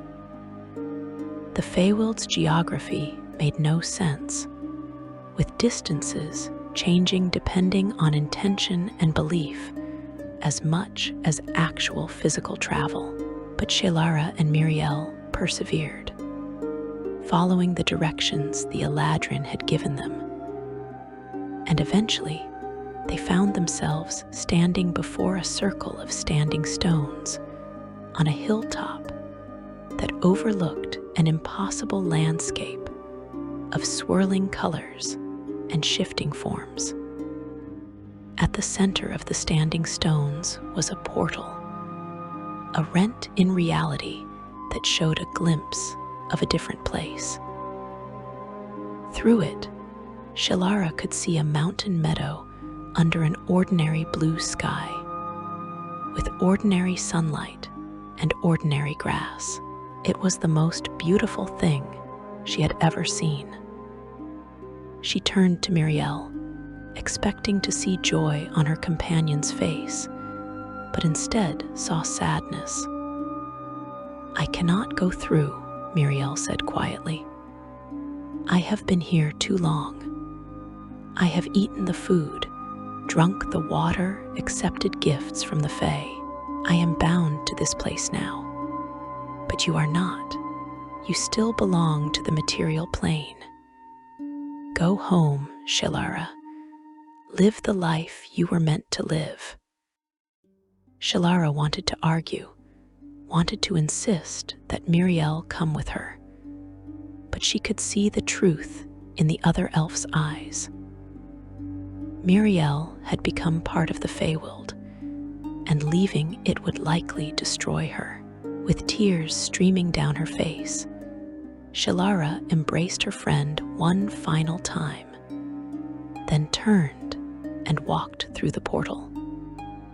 The transition was jarring but brief. Shelara stumbled forward into the mountain meadow and felt the portal close behind her. The air was cooler, cleaner, less heavy with magic. The sky was the simple blue she had grown up with. She was home. But what home? How much time had passed? Shelara made her way down from the mountains and eventually found a human settlement where she learned the terrible truth. She had been gone for 43 years. Her parents were dead. her village nearly abandoned as younger elves had migrated to larger communities. The world had changed in her absence, borders redrawn and old kingdoms fallen, and new ones risen. She was a stranger in a place that had once been familiar. Yet Shelara adapted, as elves must. She found a new place, made a new life, and eventually the restlessness that had driven her to leave her village all those years ago was gone, burned away by her time between worlds. She had seen enough strangeness to last several lifetimes. Now all she wanted was peace and stability, and she found both in a quiet town on the edge of civilization where she could live simply and remember her friend who remained forever lost in the realm of endless twilight. Lore number 5, the Crown of Seasons. The Eladrin are not like their cousins who dwell in the material plane, where mortal elves remain constant in their nature, bound to a single form and personality throughout their long lives. The Eladrin shift and change with the turning of seasons, their very essence flowing from one state to another, as naturally as winter gives way to spring. They are creatures of pure emotion and primal force, embodying the fundamental truths that underlie all cycles of growth and decay, warmth and cold, life and death.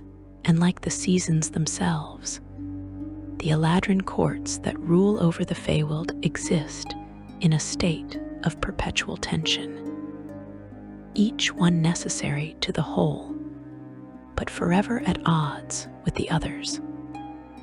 This tension, carefully balanced for millennia, exploded into open warfare in an age so ancient that even the longest-lived elves of the material plane have no memory of it. The war began over an object of power, a crown forged from the essence of the seasons themselves, and it ended only when the cost became so terrible that the Eladrin understood they had nearly destroyed everything they sought to preserve.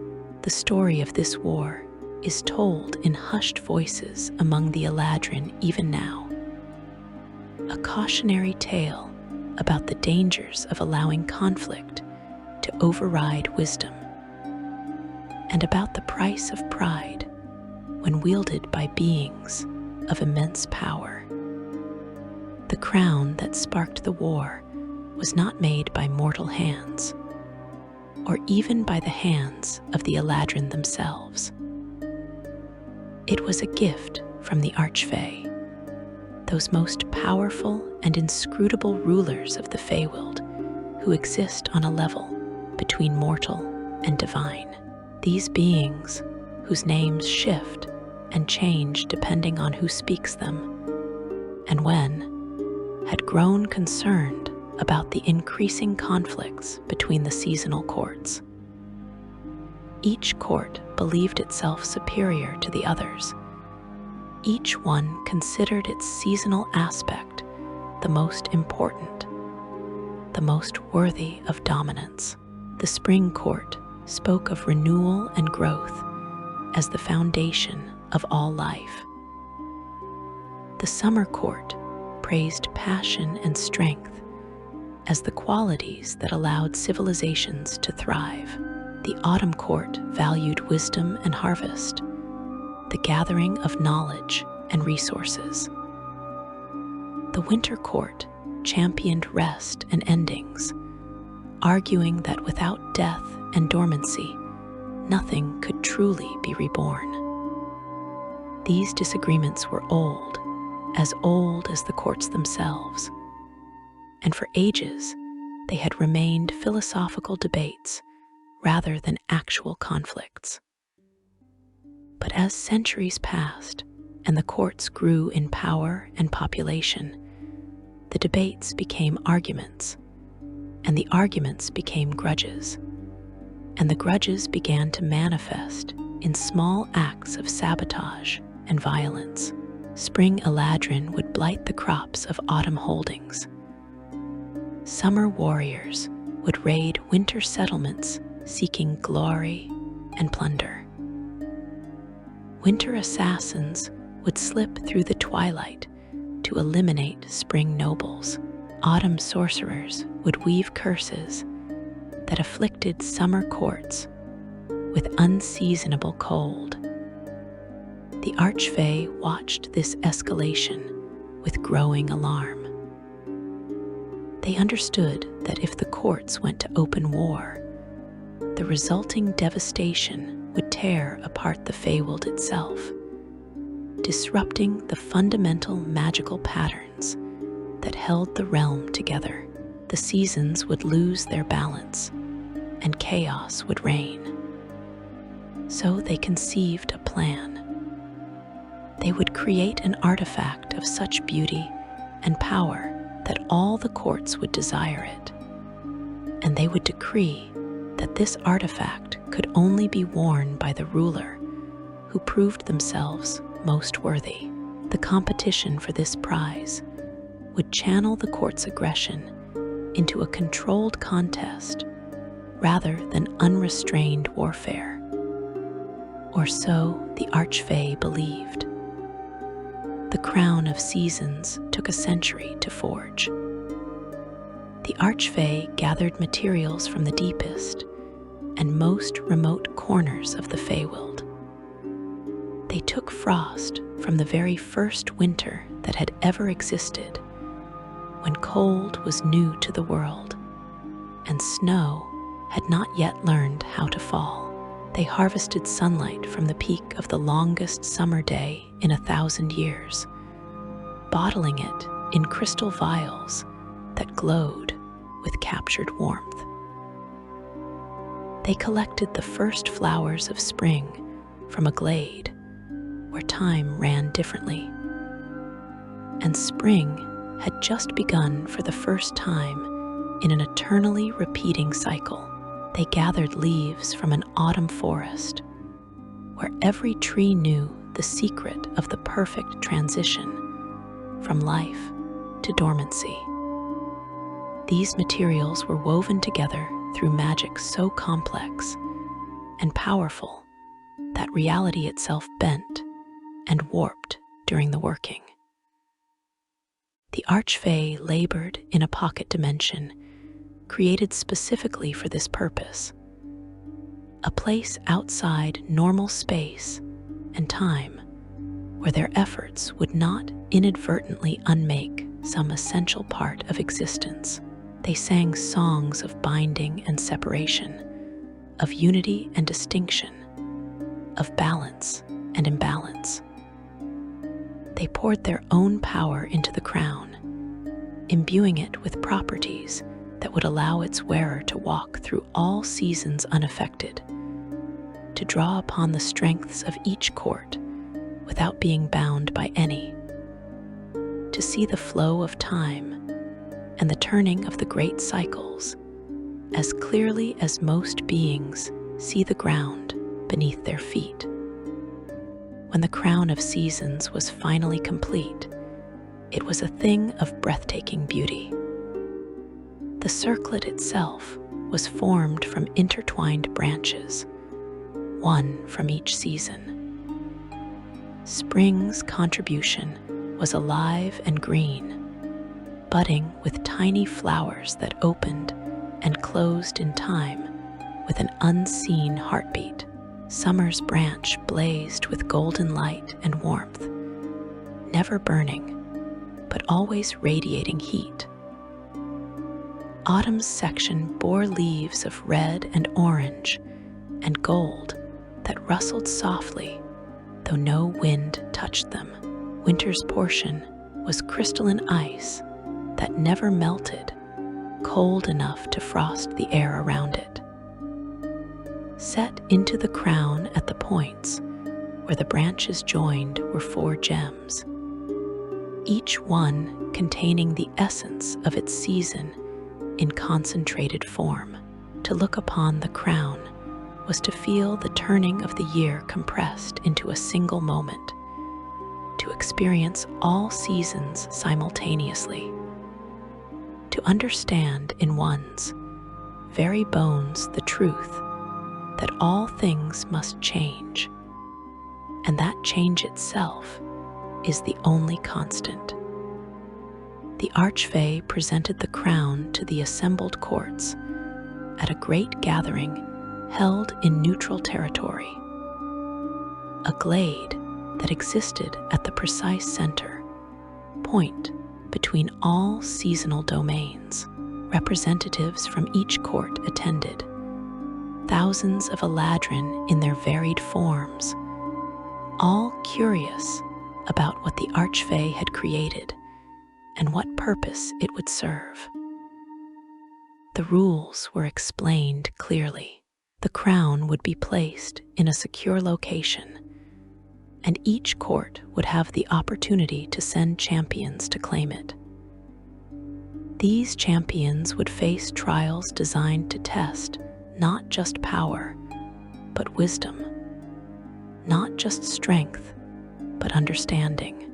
The court whose champions succeeded in claiming the crown and bringing it back to their realm would be acknowledged as preeminent among the seasons, first among equals, and their rulership would be respected by all the others.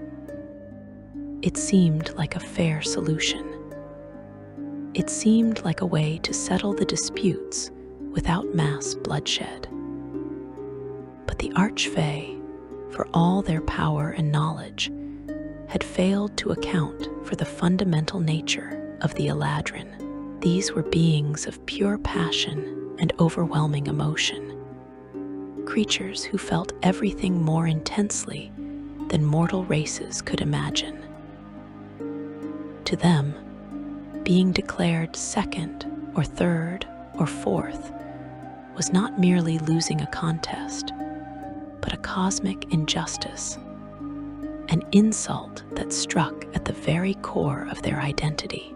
And so when the trials began and the courts began to compete, the careful structure the Archfey had created started to crumble almost immediately. The first champion to attempt the trials was a spring Eladrin named Faerûn, a warrior poet known for her grace in battle and her skill with growing magic. She entered the chamber where the crown waited, a vast hall that shifted and changed its nature to test those who walked within it. She faced the challenges with courage and creativity, using her powers to overcome obstacles that would have defeated lesser beings. She navigated mazes that rewrought themselves with every step. She solved riddles posed by statues that spoke in backwards language. She fought constructs made of solidified emotion that adapted to counter her every technique. And she came within sight of the crown itself, reaching out to grasp it, when a summer champion named Thavaris burst into the chamber and attacked her. Thavaris had not waited his turn. He had decided that the trials were a trick, a way to weaken the courts by making them compete individually rather than asserting dominance through direct force. He believed that summer should rule because summer was strongest, and strength needed no elaborate justification. His arrival and his assault on Faerûn shattered the agreement before it had truly begun. Faerûn fought back, and their battle raged through the chamber, destroying much of it and causing the trials themselves to collapse into chaos. News of this betrayal spread instantly through the assembled courts. The spring contingent erupted in fury, demanding justice for their champion and vengeance against the summer court for its treachery. The summer court responded that there had been no treachery, that Thavaris had simply demonstrated the superior approach, that might and directness were virtues, not vices. The autumn and winter courts took sides, some supporting spring's call for order and rules, others agreeing with summer's philosophy of strength.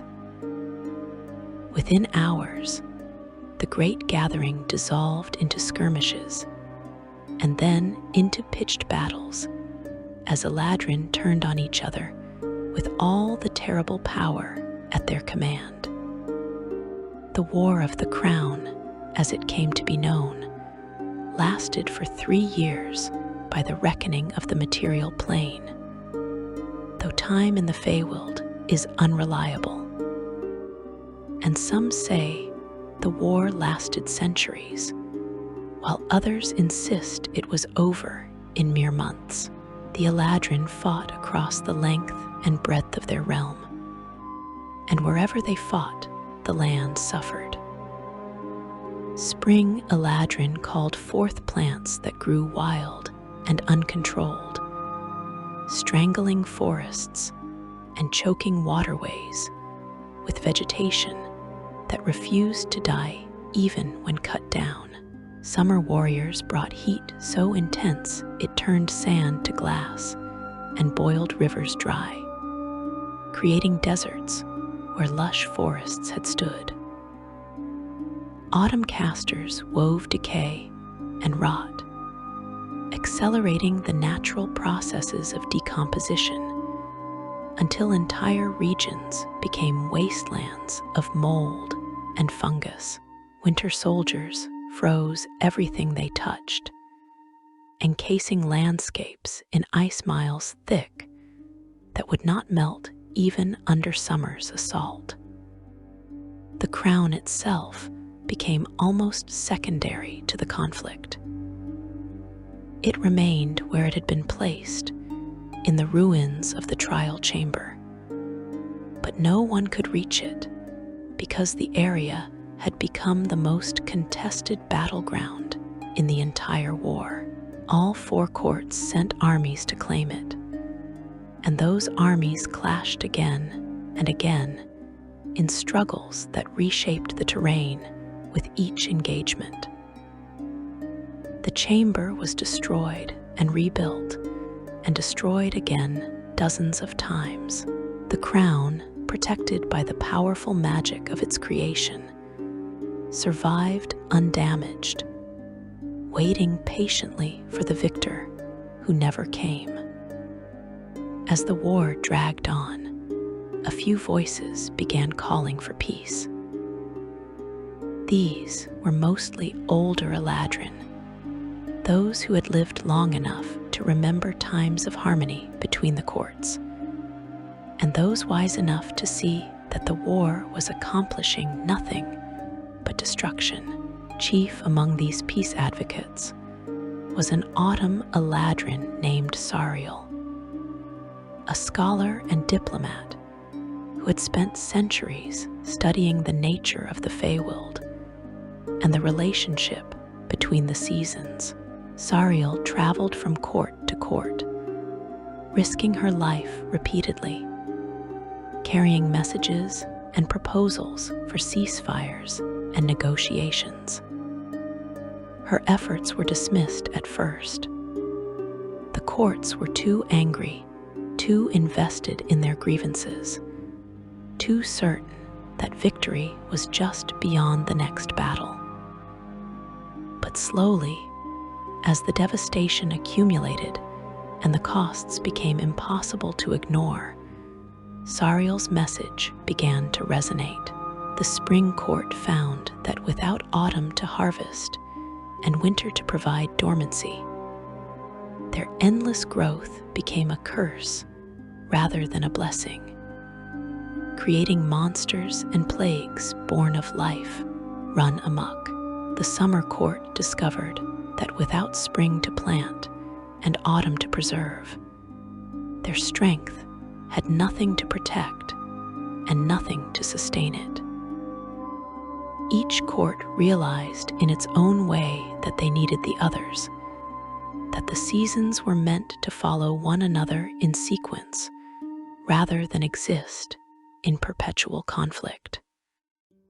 The turning point came when a young Eladrin, barely more than a child by their reckoning, walked onto a battlefield during a lull in the fighting. This child, whose name was Myrndl, and whose season was unclear, for she bore aspects of all four courts simultaneously, stood before the assembled armies and sang a song. The song had no words, only melody, but that melody spoke of the wheel of the year, of how spring must follow winter, and summer must follow spring, of how autumn gathers what summer grows and winter preserves what autumn harvests. The song showed in pure emotional truth what Sariel had been trying to communicate through logic and argument. The seasons were not meant to compete, but to cooperate, not to dominate, but to complement. The song reached into the hearts of the Eladrin and reminded them of what they had forgotten in their anger. One by one, the warriors lowered their weapons. The casters released their spells. The armies began to withdraw from the field, and the leaders of the four courts, moved by something they could not fully explain, agreed to meet and discuss terms for ending the war. The negotiations took months and nearly collapsed several times, but eventually an accord was reached. The crown of seasons would remain where it was, unclaimed by any court, serving as a reminder of the folly of seeking dominance over one's peers. The courts would govern their own domains, but would meet regularly in council to discuss matters affecting the whole of the Feywild. And most importantly, they would acknowledge that no season was superior to another, that each had its place and purpose, and that the true strength of the Eladrin lay in their diversity rather than in any single aspect of their nature. As for Myrndl, the child whose song had helped end the war, she was honored by all the courts and given a unique position as a bridge between the seasons. She grew to become one of the most influential Eladrin of her age, a peacemaker and counselor who advised the courts for centuries and helped maintain the fragile balance that had been so dearly purchased. The crown of seasons remains in the ruins of the trial chamber to this day, guarded but not claimed. Some Eladrin make pilgrimages to see it, to stand in the presence of that beautiful and terrible object and remember the price of pride and the value of cooperation. And the tale is told to young Eladrin as they come into their power, a lesson in history and wisdom that has shaped the Feywild's culture from that ancient time forward. Lore number 6, the Drow's Sunlit Dream. Among all the tragedies that mark the long history of Elvenkind, none cuts deeper or carries more sorrow than the tale of how the Drow came to be. It is a story of betrayal and punishment, of pride turned to poison, of an entire people cast down into darkness for the sins of their leaders and the goddess who corrupted them. The surface elves speak of the Drow with fear and disgust, viewing them as corrupted monsters who chose evil and received their just punishment. But this is a simplification, a comfortable lie that allows the surface dwellers to sleep peacefully at night.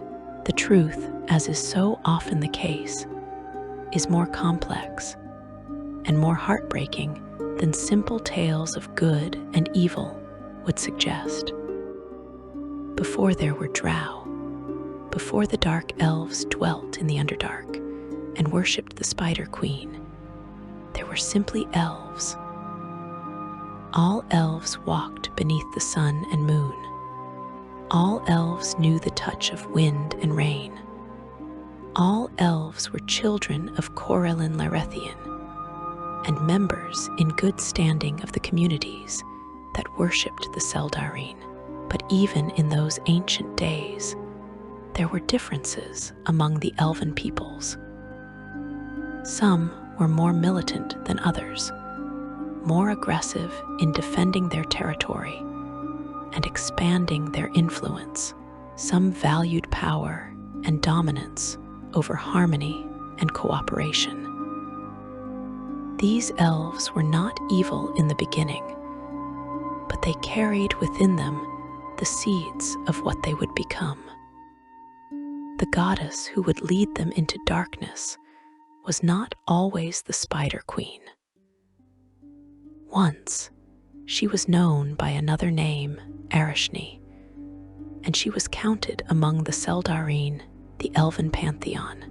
She was the goddess of artisans and destiny, of weavers and fate, and she was married to Corellin himself, bearing him children and standing beside him as his consort. But Arishni nursed a deep resentment. She believed that Corellin was too passive, too willing to allow the Elven people to be scattered and weak when they could be united and strong. She desired power, not for its own sake, but because she genuinely believed she could rule the elves better than her husband, could make them into a force that would dominate the world rather than merely existing within it. Arishni's ambitions festered over millennia, and eventually she conceived a plan to overthrow Corellin and claim his position. She would need allies, and so she turned to those elves who shared her views, those who chafed under what they saw as Corellin's weak leadership. She whispered to them in dreams and sent visions to their priests. She promised them glory and power if they would support her cause. And many listened, drawn by her promises and by their own hunger for something more than the simple existence their people had always known. The attempted coup came during a great battle between the Elven gods and the Orcish god Gruumsh.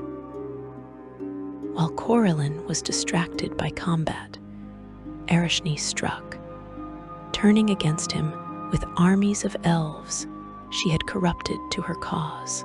But the betrayal was discovered before it could succeed. Corellin, wounded and enraged, cast Arishni down from Arvandor. As she fell, screaming through the plains, her form twisted and changed, reflecting the corruption of her soul. She became Lolt, the Spider Queen, demon goddess of lies and shadows and cruel ambition. And she did not fall alone. The elves who had supported Arishni's rebellion were judged by Corellin and the Seldarine.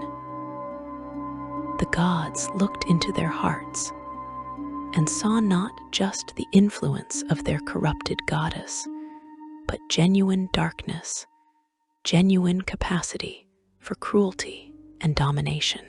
These elves had made choices, had embraced Arishni's vision, because it resonated with something already within them. And so they too were cast down, transformed as their goddess had been transformed, marked forever by their betrayal. Their skin turned dark as shadow, their hair white as bone, their eyes adapted to see in darkness, because they would never again walk in the light of day. They were banished to the Underdark, the vast network of caverns and tunnels deep beneath the surface world, and told they could never return to the lands of sun and stars. This is the story that all elves know, the tale of the descent, when one portion of their people fell into evil and became the Drow.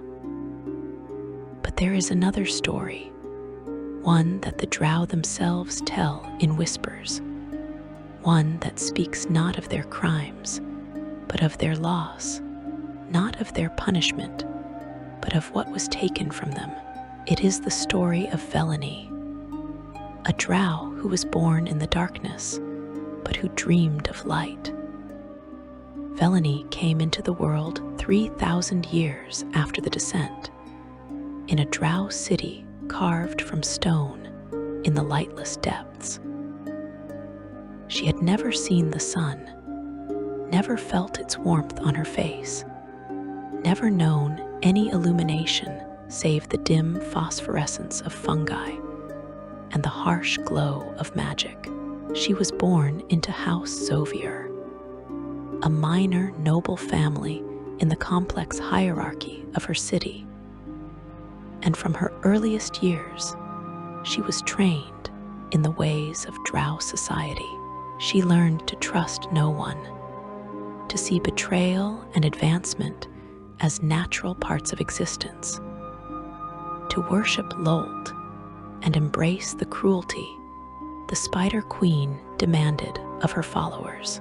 She was taught that the surface world was a place of weakness, that the sun would burn her flesh, that the surface elves were pathetic creatures who had turned their backs on strength and power. But despite this indoctrination, Felony felt something missing in her life, an absence she could not name or explain. She would stand in the great plaza of her city and stare upward at the stone ceiling hundreds of feet above, and she would feel an inexplicable longing for something beyond. Her sisters mocked her for this strange behavior, calling her weak and simple-minded. Her mother punished her for wasting time that should have been spent training or studying or plotting. But Felony could not stop the feeling, could not suppress the strange hunger for something she had never experienced and could not describe. When Felony reached her 100th year, still young for an elf of any variety, she began to experience vivid dreams. In these dreams, she stood in a place of impossible brightness, beneath a dome of blue that stretched forever in all directions. Above her hung a sphere of light so brilliant she could barely look at it, and yet its radiance did not burn or harm her. Instead, it filled her with warmth and a sense of completeness she had never known in waking life. The ground beneath her feet was covered not with stone, but with green growing things, soft and yielding. The air moved around her, a sensation she understood intellectually as wind, but had never actually experienced in the still caverns of the Underdark. And she felt happy, deeply and completely happy, in a way that seemed impossible in her waking existence. The dreams came night after night, always the same yet always new, showing her different aspects of the surface world.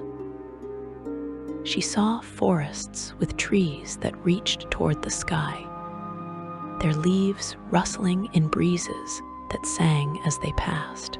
She saw oceans, vast expanses of water that reflected the blue of the sky and moved in endless patterns of waves. She saw mountains crowned with white gold and valleys where flowers bloomed in colors that had no names in the Drow tongue. And always, always, there was the sun, the glorious burning presence that lit everything and made it beautiful.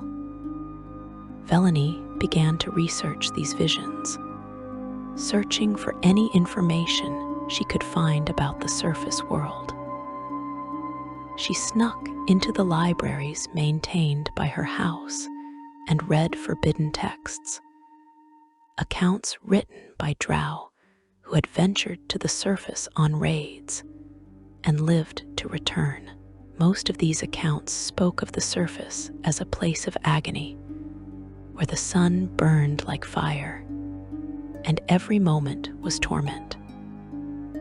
But occasionally, she found references that hinted at something different, mentions of Drow who had fled to the surface and never returned, or of ancient Drow who remembered the time before the descent and spoke wistfully of what had been lost.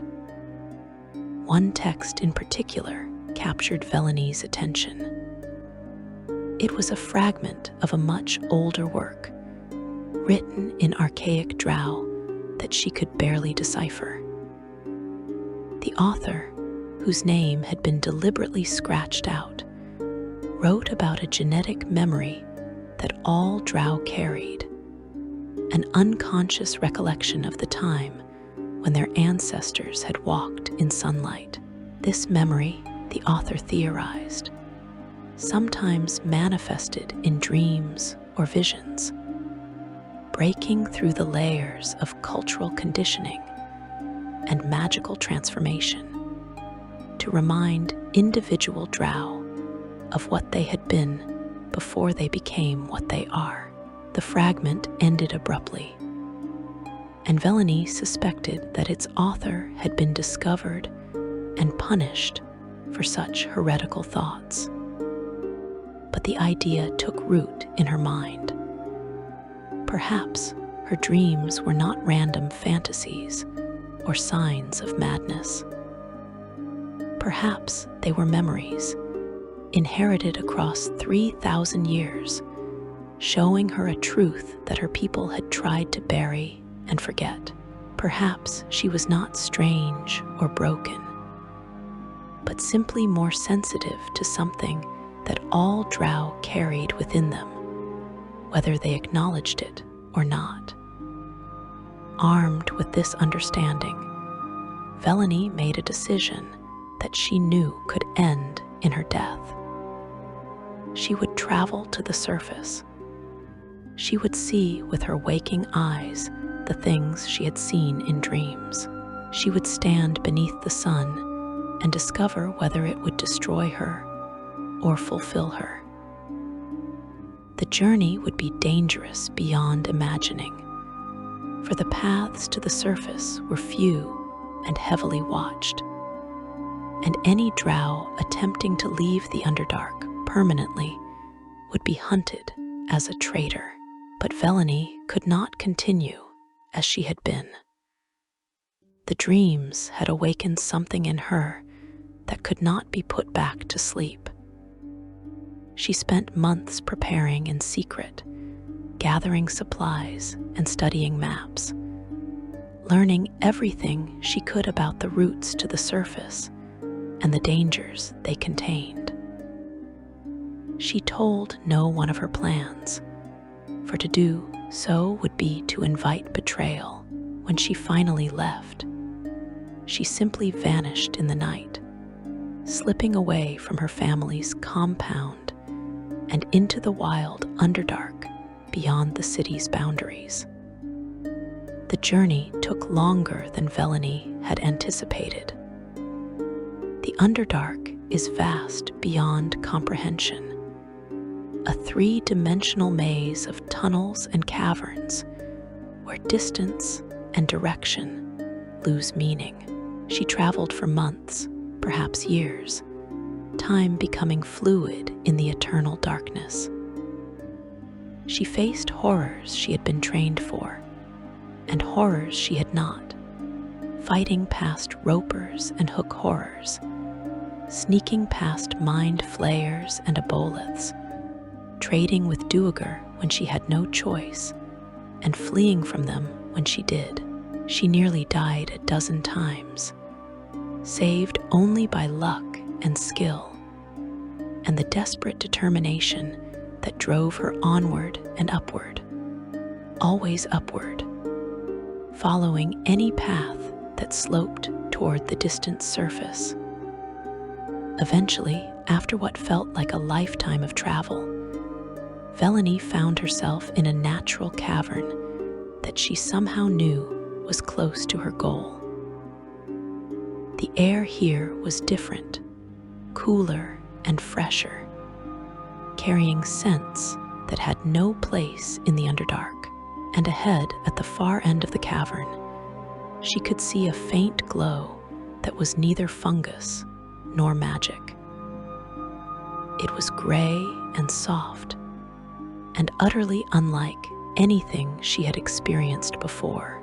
It was daylight, filtered through some narrow opening that led to the surface world. Felony approached the light slowly, her heart pounding so hard she thought it might burst from her chest. As she drew closer, the light grew brighter, and she felt her eyes beginning to ache. The Drow adaptation to darkness made bright light painful, she knew. And she had been warned that the sun would blind her permanently if she was not careful. She pulled a cloth from her pack and wrapped it around her eyes, leaving only a small gap through which she could see dimly.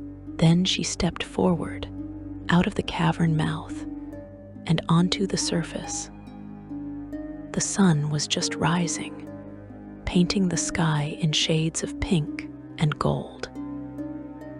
Even through the cloth and her squinted eyes, the brightness was overwhelming, painful, and Felony gasped and nearly retreated back into the safety of the cave. But she held her ground, forcing herself to endure, and gradually, slowly, her eyes began to adjust. The pain lessened. The brightness became bearable, and she was able to look around at the world her dreams had promised her. It was more beautiful than any dream could capture. She stood on a hillside covered with grass and wildflowers, and the wind moved through them in waves of green and gold.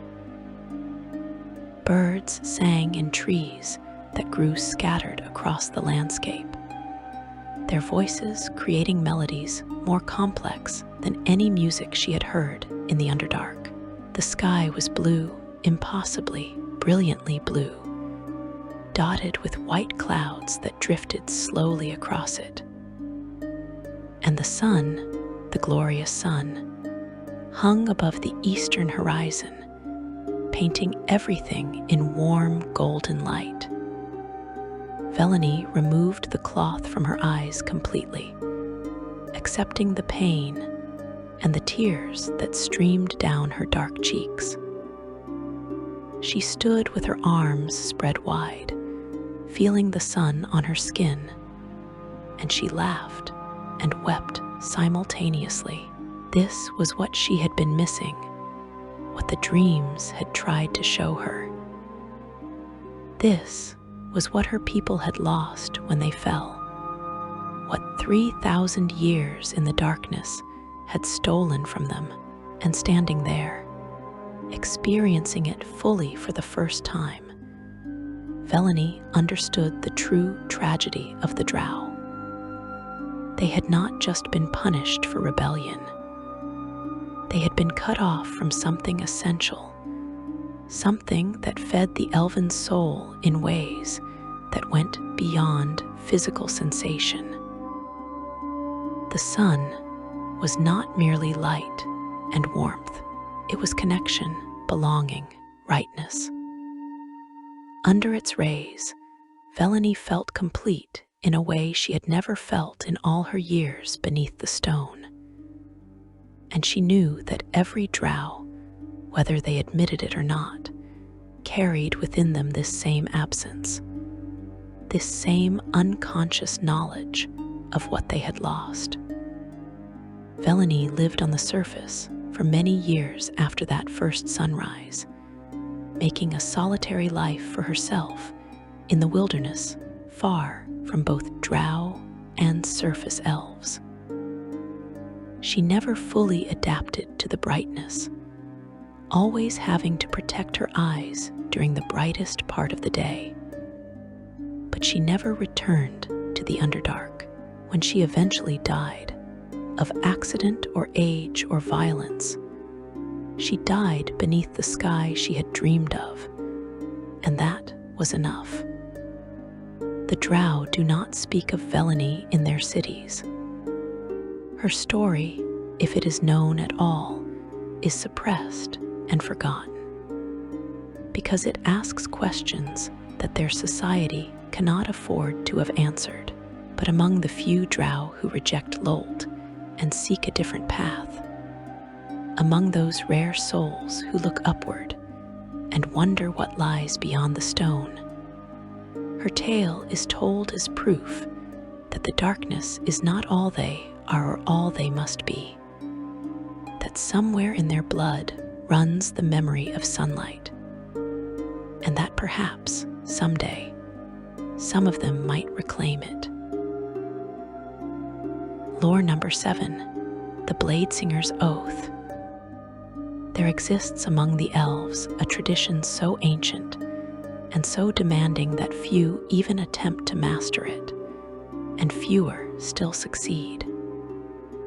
It is called blade singing, and it is neither purely martial nor purely magical, but rather a perfect fusion of both disciplines, a form of combat so elegant and deadly that those who witness it speak of it in terms usually reserved for the greatest works of art. To become a blade singer is to dedicate oneself utterly to a path that requires not just skill with blade and spell, but a fundamental transformation of how one perceives reality itself. The blade must become an extension of thought. Magic must flow as naturally as breath, and the boundary between warrior and wizard must dissolve completely until what remains is something greater than either alone. The blade singing tradition traces its origins back to the ancient elven empire of Cormenther. In the days before myth, Drannor rose and fell, when the forests stretched unbroken across lands that are now fractured into a dozen human kingdoms. In those times, the elves faced constant threats from orcish raiders and goblinoid hordes, and they needed warriors who could protect their settlements and their people. But the elves have never been content with mere effectiveness. They demand beauty in all things, grace in all actions, and meaning in all endeavors. And so, their warriors became more than simple soldiers. They became artists whose medium was combat, whose canvas was the battlefield, and whose purpose was to demonstrate that even in violence, even in the grim necessities of survival, there could be elegance and transcendence. The first blade singers were elves who had studied both the warrior's arts and the wizard's craft, and who recognized that these two paths, often seen as separate and even opposed, could be woven together into something extraordinary. They experimented with techniques that allowed them to cast spells while wielding weapons, to channel magic through their movements rather than through gestures and words, to use the rhythm of combat itself as a focus for their arcane energies. The process was dangerous, for attempting to divide one's attention between fighting and spellcasting often resulted in failure at both. And failure in combat means death. Many of these early experimenters died before they could perfect their techniques. But those who survived, those who found the key to integrating the two disciplines, became living legends. The Bladesinger schools were established in the centuries that followed, hidden away in remote locations and protected by powerful wards. Entry into these schools was restricted, for the elves understood that blade singing was not something that could be taught to just anyone. It required a particular combination of talents, a specific temperament, and above all, an unwavering dedication that bordered on obsession.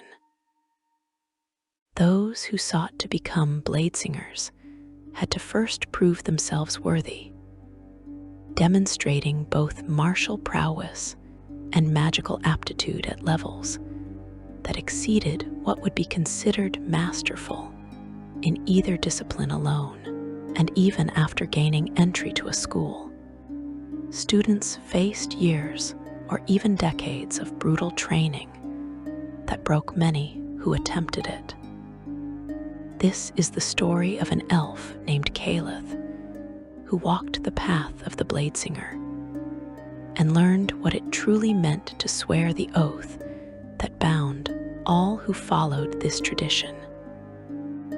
His tale is remembered among the blade-singing schools even now, told to students as an illustration of the commitment required and the price that must sometimes be paid.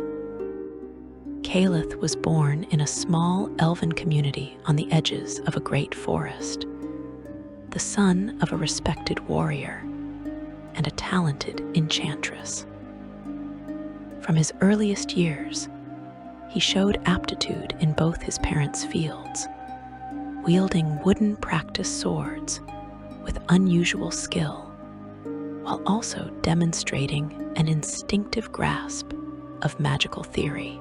His parents recognized that their son possessed rare gifts, and they nurtured both aspects of his development, training him in combat techniques while also teaching him the fundamentals of spellcasting. By the time Caleth reached his 50th year, still young by elven standards, he had surpassed many elves twice his age in both warfare and wizardry. It was during his 50th year that Caleth first saw a bladesinger. A master of the art was passing through his community, traveling to consult with the local elders about defensive preparations against an expected orcish incursion. The Bladesinger, an ancient elf named Thalanil, whose age was measured in centuries, agreed to demonstrate his skills for the community's warriors. Caleth watched from the crowd as Thalanil stood alone in a clearing, armed only with a single longsword and wearing no armor save the simple robes of a wizard. The demonstration began with Thalanil moving through a series of sword forms, and Caleth recognized them as advanced techniques that he himself had been studying. But then the Bladesinger began to cast spells, and he did so without breaking the rhythm of his movements, without pausing to gesture or speak the words of power that Caliph had been taught were necessary. Instead, Thalanil's movements themselves became the spell. His sword tracing patterns in the air that left glowing trails of magical energy. His footwork creating geometric shapes on the ground that flared with power. He wove together offense and defense seamlessly, his blade parrying imaginary attacks, while simultaneously his magic struck out at imaginary foes. The performance lasted perhaps 5 minutes, but in that time, Thalanil demonstrated a level of integration between magic and combat that Caliph had never imagined possible. When the demonstration ended, Caliph knew with absolute certainty what he wanted to become. He approached Thalanil and asked how one learned blade singing, and the old master looked at him with eyes that seemed to see through to his very soul. After a long silence, Thalanil told him about the Bladesinger schools and explained the trials that awaited those who sought entry. He warned Caliph that the path was brutal, that most who attempted it failed, and that even those who succeeded often came to regret the sacrifices they had made along the way. But Caliph was undeterred. He had found his calling, and he would pursue it regardless of cost. With his parents' blessing, though they wept to see him go, Caliph left his home and traveled to the nearest Bladesinger school, a fortress hidden in a mountain valley 3 weeks' journey distant. He arrived to find dozens of other hopeful students gathered outside the school's gates, all of them waiting for the trials that would determine who would be accepted and who would be turned away. The trials lasted for a week and tested every aspect of the candidates' abilities. They fought each other in single combat, demonstrating their martial skills. They solved complex magical puzzles that required both knowledge and creativity. They endured physical hardships designed to measure their endurance and their willpower. And they were interviewed by the school's masters, who asked probing questions meant to reveal character and motivation. Of the 43 candidates who attempted the trials that year, only 7 were accepted. Caliph was among them, and he entered the school with a mixture of pride and trepidation, knowing that the real challenges were only beginning. The first years of training were devoted to mastering the fundamentals.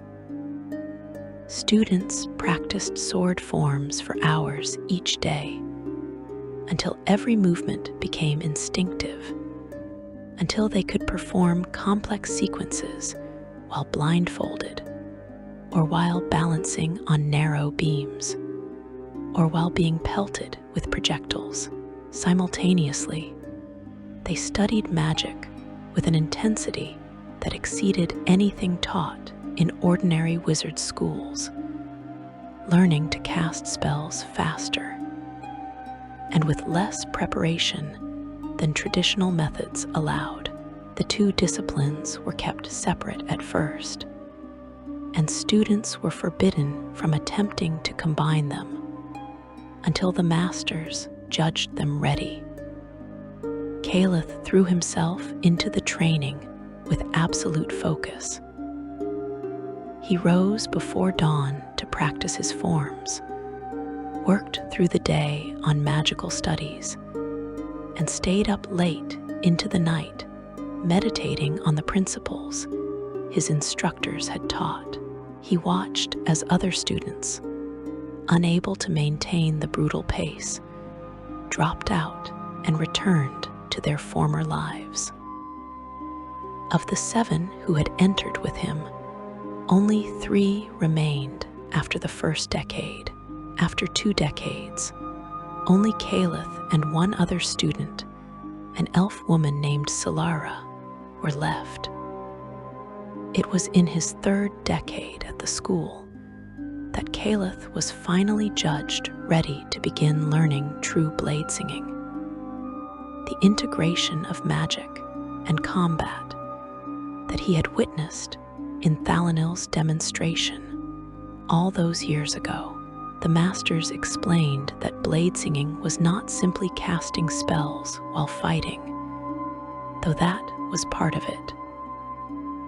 Rather, it was a state of consciousness in which magic and movement became a single unified expression. The blade did not interrupt the spell, nor did the spell interfere with the blade.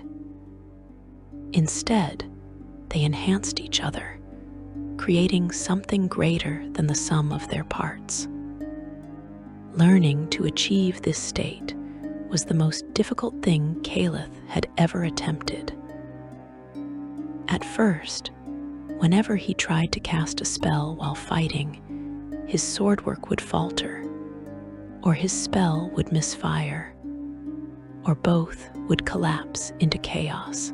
The masters pushed him relentlessly, forcing him to practice until he collapsed from exhaustion, then making him continue.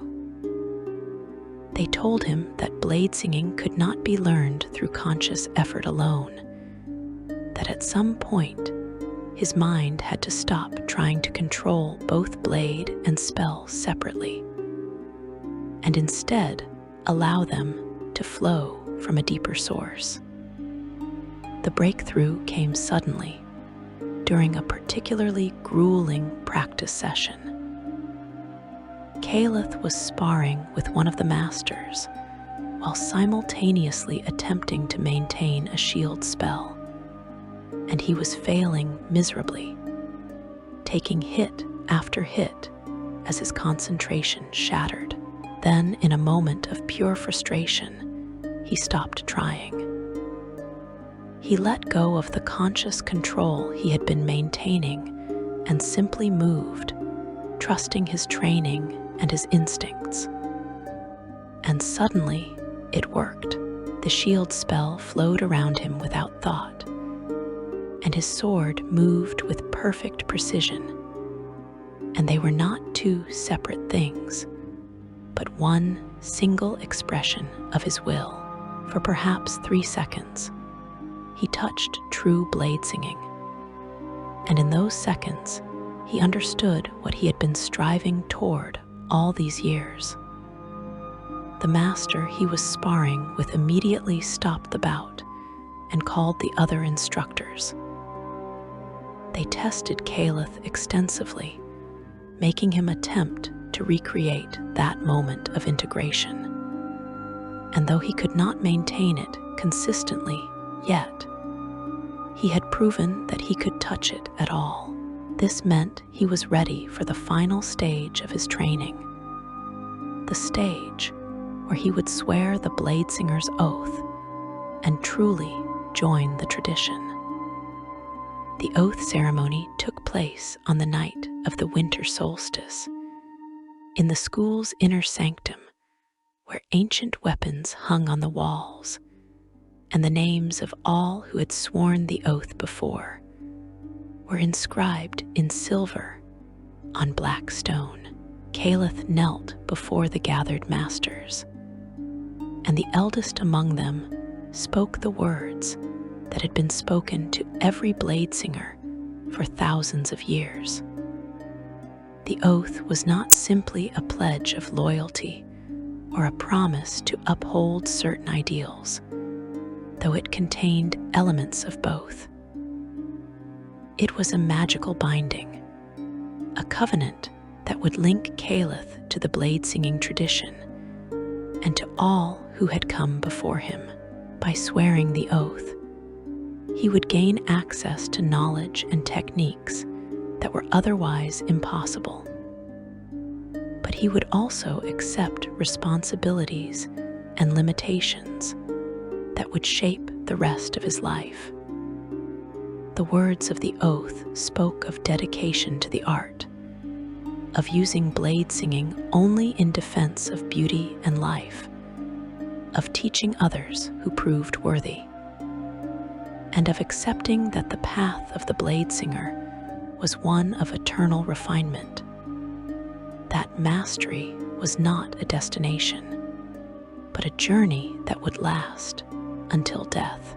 Caliph spoke each line clearly and firmly, feeling the magic settling over him like a cloak, feeling connections forming between himself and the tradition he was joining.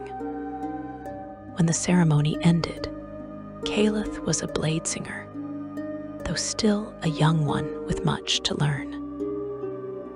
He remained at the school for another decade, practicing and refining his skills before finally departing to make his way in the world. He traveled widely, using his abilities to protect Elven communities from threats, taking on students when he encountered those with the potential to follow his path, and always seeking to perfect his art through constant practice and study. Years turned to decades and decades to centuries. Caliph became known as one of the finest Bladesingers of his generation, and stories were told of battles where he had stood alone against dozens of enemies and emerged victorious, his blade and magic weaving together in deadly dances that left only beauty and death in their wake. He taught many students, though few completed their training, and those who did carried his techniques forward into new generations. Near the end of his long life, Caliph returned to the school where he had trained. He was old by then, ancient even by Elven standards, and he knew that his time was drawing to a close. The masters who had taught him were long dead, replaced by younger elves, some of whom Caliph himself had trained. He asked to be allowed to perform one final blade singing, a demonstration for the current students that would show them what could be achieved through lifelong dedication to the art. In the same clearing where he had first watched Thalanil demonstrate blade singing centuries ago, Caliph performed what would be his last dance. His aged body moved with the grace and precision of youth, the long years of practice having burned the techniques so deeply into his being that they transcended physical limitation. His blade sang through the air, and his magic flowed around him in visible waves of light and power. He wove together everything he had learned across 4 centuries, demonstrating techniques that the watching students had never seen, showing them possibilities they had not imagined. The performance lasted for nearly an hour, and when it ended, Caliph lowered his sword and smiled at the stunned silence of his audience. 3 days later, Caliph died peacefully in his sleep, and his name was added to the silver inscription in the school's sanctum. One more name among thousands. All those who had sworn the oath and dedicated their lives to the perfect fusion of blade and spell, to the tradition of the Bladesinger. Lore number 8. The Star Elves Constellation. The elves have always understood that they are connected to the cosmos in ways that other races cannot comprehend. While humans look at the night sky and see distant lights, pretty but meaningless, The elves see family, history, and destiny written across the heavens. Every constellation tells a story. Every star represents a soul. And the patterns they form are not random accidents of celestial mechanics, but deliberate arrangements placed there by the gods themselves as reminders and warnings and promises. Among all the star patterns visible from the mortal world, there is one constellation that holds special meaning for elvenkind. A cluster of 7 stars arranged in a shape that resembles a weeping face. This constellation is called Tears of the Lost in the common tongue, but the elves know it by its true name, Elindra's Sorrow, and they know the story of how it came to be. Long ago, in an age before the great elven empires rose to their height, there existed a subset of elven people known as the Star Elves. These were not a separate race in the way that wood elves differ from high elves or sea elves differ from wild elves. Rather, they were a calling, a vocation, a path chosen by those elves who felt a particular affinity for the celestial realm. Star elves dedicated their lives to studying the heavens, to mapping the movements of stars and planets, to understanding the cosmic forces that governed reality at its most fundamental level. They were astronomers and astrologers, philosophers and priests, and they lived in towers built on the highest peaks where the air was thin and the stars seemed close enough to touch. The Star Elves believed that every soul, whether elven or otherwise, corresponded to a star somewhere in the infinite expanse of the cosmos. When a being was born, a star ignited. When a being died, a star dimmed or went dark. The great work of the Star Elves was to map these correspondences, to create charts that showed which stars belonged to which souls, to understand the connections that bound the mortal world to the celestial realm. It was painstaking labor that took centuries of observation and calculation. But the Star Elves pursued it with the patience that only immortal beings can truly possess.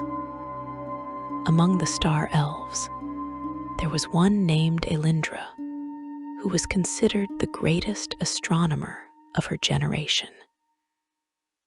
She had spent 900 years studying the night sky from her tower atop Mount Silistara, the highest peak in a range of mountains that has since crumbled into dust. Elindra had mapped more stars than any elf before her, had discovered patterns and relationships that revealed profound truths about the nature of existence. She had identified the stars that corresponded to the major elven gods, had traced the constellations that represented great heroes and tragic figures from elven history. Her work was respected throughout the elven realms, and other Star Elves would journey for months to consult with her and learn from her vast knowledge. But for all her accomplishments, Elindra felt that something was missing from her understanding. She could map the stars and document their movements, but she could not truly comprehend what it meant to be a star, to exist as a point of light in the vast darkness of space. She wanted to understand not just intellectually, but experientially, to feel what the stars felt, to know their perspective on the mortal world they looked down upon. this desire grew stronger with each passing year, until it became an obsession that consumed her every waking thought. Elindra began to experiment with magic that would allow her consciousness to leave her body and travel to the stars themselves. The other star elves warned her that this was dangerous, that mortal minds were not meant to comprehend the scale and nature of the cosmic realm, that she risked madness or death or something worse. But Elindra would not be dissuaded. She had spent centuries in preparation, and she believed she had the strength and knowledge necessary to succeed where others might fail. On a night when the stars aligned in a pattern that would not repeat for another 1,000 years, Elindra performed her ritual. She spoke words of power in languages that predated elven kind, drew symbols in the air that glowed with silver fire, and channeled magic through her being until her body became translucent and her consciousness began to separate from her physical form. The other star elves watched from a distance, ready to intervene if something went wrong, but forbidden by Elindra's orders from interfering unless absolutely necessary. Elindra's consciousness rose from her body and ascended through the atmosphere, passing beyond the sky and into the void of space.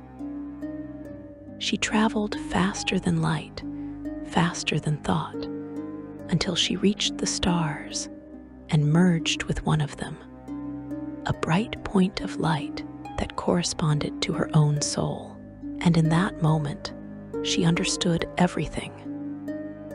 The stars were not merely objects, not simply balls of burning gas, as some mortal scholars claimed. They were alive in a way that transcended biological life, conscious in a manner that had nothing to do with brains or nerves. Each star was aware of every other star, connected through invisible threads that wove the cosmos into a single vast organism. The stars experienced time differently than mortals, perceiving past and future and present as a single unified now. They witnessed everything that happened in the mortal realm, saw every birth and death, every triumph and tragedy, every moment of joy and sorrow across all worlds and all peoples. And the stars grieved. They grieved for the mortal races who lived such brief, flashing lives, who struggled and suffered and died without ever understanding their place in the great pattern. They grieved for the elves especially, for the fair folk who were meant to be bridges between mortal and immortal, but who had fallen short of their potential through pride and short-sightedness. The stars had watched the betrayal that created the Drow, had witnessed the fall of myth Drannor, had seen countless other disasters, large and small, that had shaped Elven history, and they wept for what had been lost, for the beauty that had been destroyed, for the potential that had gone unfulfilled. Elindra experienced all of this in an instant that lasted forever. She felt the weight of cosmic awareness, the terrible beauty of perceiving all of existence simultaneously, the profound sadness of watching mortal beings repeat the same mistakes across ages. And it was too much. Her mortal mind, even strengthened by 9 centuries of life and learning, could not contain the vastness of what she was experiencing. she felt herself beginning to fragment, her identity dissolving into the greater consciousness of the stars. In her last moment of coherent thought, Elindra tried to pull herself back to her body, to retreat from the cosmic realm before she was lost completely. But she had traveled too far and merged too deeply with the stellar consciousness. She could not find her way back. Her body, waiting in her tower on Mount Solistara, remained alive but empty, breathing, but without the animating presence that had made it more than mere flesh. The other star elves tended to it faithfully, hoping that somehow Elindra would find her way home.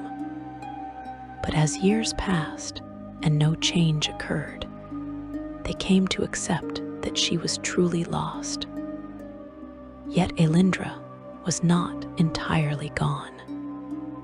Her consciousness remained merged with the stars, and though she had lost her individual identity, some essence of who she had been persisted, and this essence acted on the grief she had felt in that moment of cosmic awareness. 7 stars, the ones nearest to the star that corresponded to Elindra's own soul, began to change their positions over the course of several years, moving in ways that violated the normal patterns of celestial mechanics. These 7 stars rearranged themselves into a new constellation. When the formation was complete, anyone looking at the night sky could see a pattern that resembled a face with tears streaming from its eyes. The constellation appeared suddenly enough that astronomers across the world noticed it immediately. The star elves understood what had happened and mourned their lost sister, and they named the new constellation Elindra's Sorrow in her honor. They taught others to recognize it, and soon elves everywhere knew the story of the astronomer who had traveled to the stars and become part of them, who had felt the cosmic grief for mortal suffering and expressed it in a pattern of light that would endure as long as the stars themselves. The constellation became a symbol for the elves, a reminder of the dangers of seeking knowledge beyond one's capacity to comprehend, but also a testament to the connection between mortal and cosmic realms. When elves looked at Elindra's sorrow, they felt comforted knowing that the stars themselves witnessed their struggles and grieved for their losses. They understood that they were not alone in the universe, that their joys and sorrows mattered on a scale larger than any individual life. Elindra's body remained alive for 3 more centuries, tended by the star elves who succeeded her. It never aged, never changed, maintained in perfect stasis by the magic that had allowed her consciousness to travel beyond it. Eventually, though, the connection that had kept it alive finally severed, and the body died peacefully in its sleep. The star elves buried it atop Mount Solistara with all honor, marking the grave with stones arranged to mirror the constellation that bore her name. But even after her body's death, the constellation remained, and it remains visible to this day. Elven children are taught to find it in the night sky, to trace the pattern of the weeping face with their fingers, and remember the story of Elindra, who loved the stars so much that she became one. Elven poets write verses about the cosmic sorrow that the constellation represents, about the stars that weep for mortal suffering, and the astronomer who gave up her life to understand them. And on the darkest nights, when the world seems full of cruelty and chaos, elves look up at Elindra's sorrow and find some measure of comfort in knowing that the heavens themselves bear witness to their pain. The Star Elves, as a distinct group, eventually faded from the world, their numbers dwindling as fewer elves felt the calling to dedicate their lives to astronomical study. But their legacy persists in the knowledge they accumulated and the traditions they established.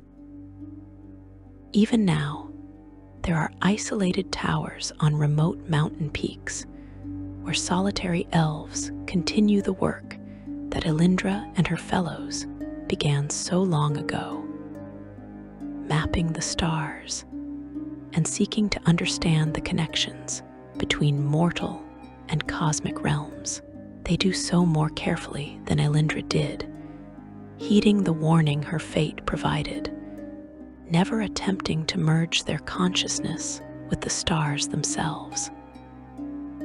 But they continue to study, to learn, to document, because the work is important, and because someone must remember what the stars mean to elvenkind. And sometimes, on nights when the constellation of Elindra's sorrow is particularly bright, these modern star elves report feeling a presence, a gentle touch on their thoughts that seems to come from the stars themselves. They describe it as a feeling of being watched over, protected, guided by something vast and ancient and fundamentally benevolent.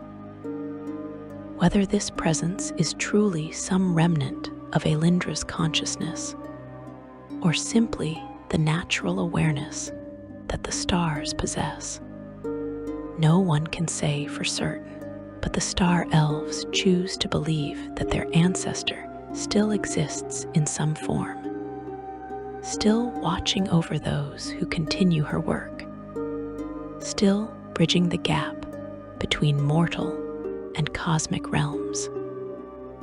The story of Elindra and her constellation is told whenever elves gather to speak of those who sacrifice themselves in pursuit of knowledge or understanding.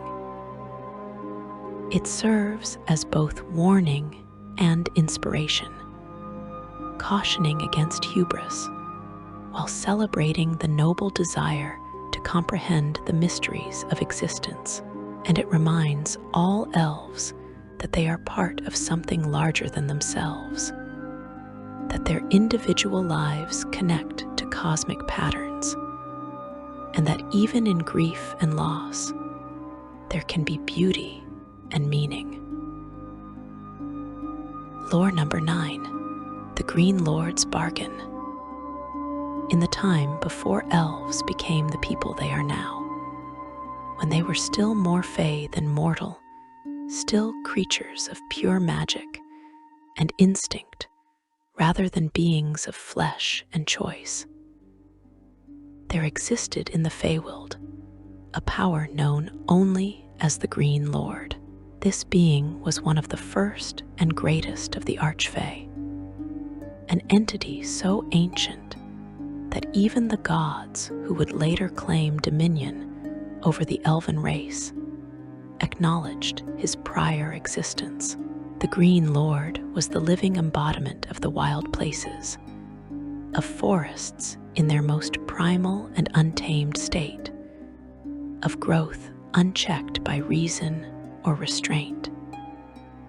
He was neither good nor evil in the way that mortals understand such concepts, but rather he simply was, existing as a fundamental force of nature, given consciousness and will.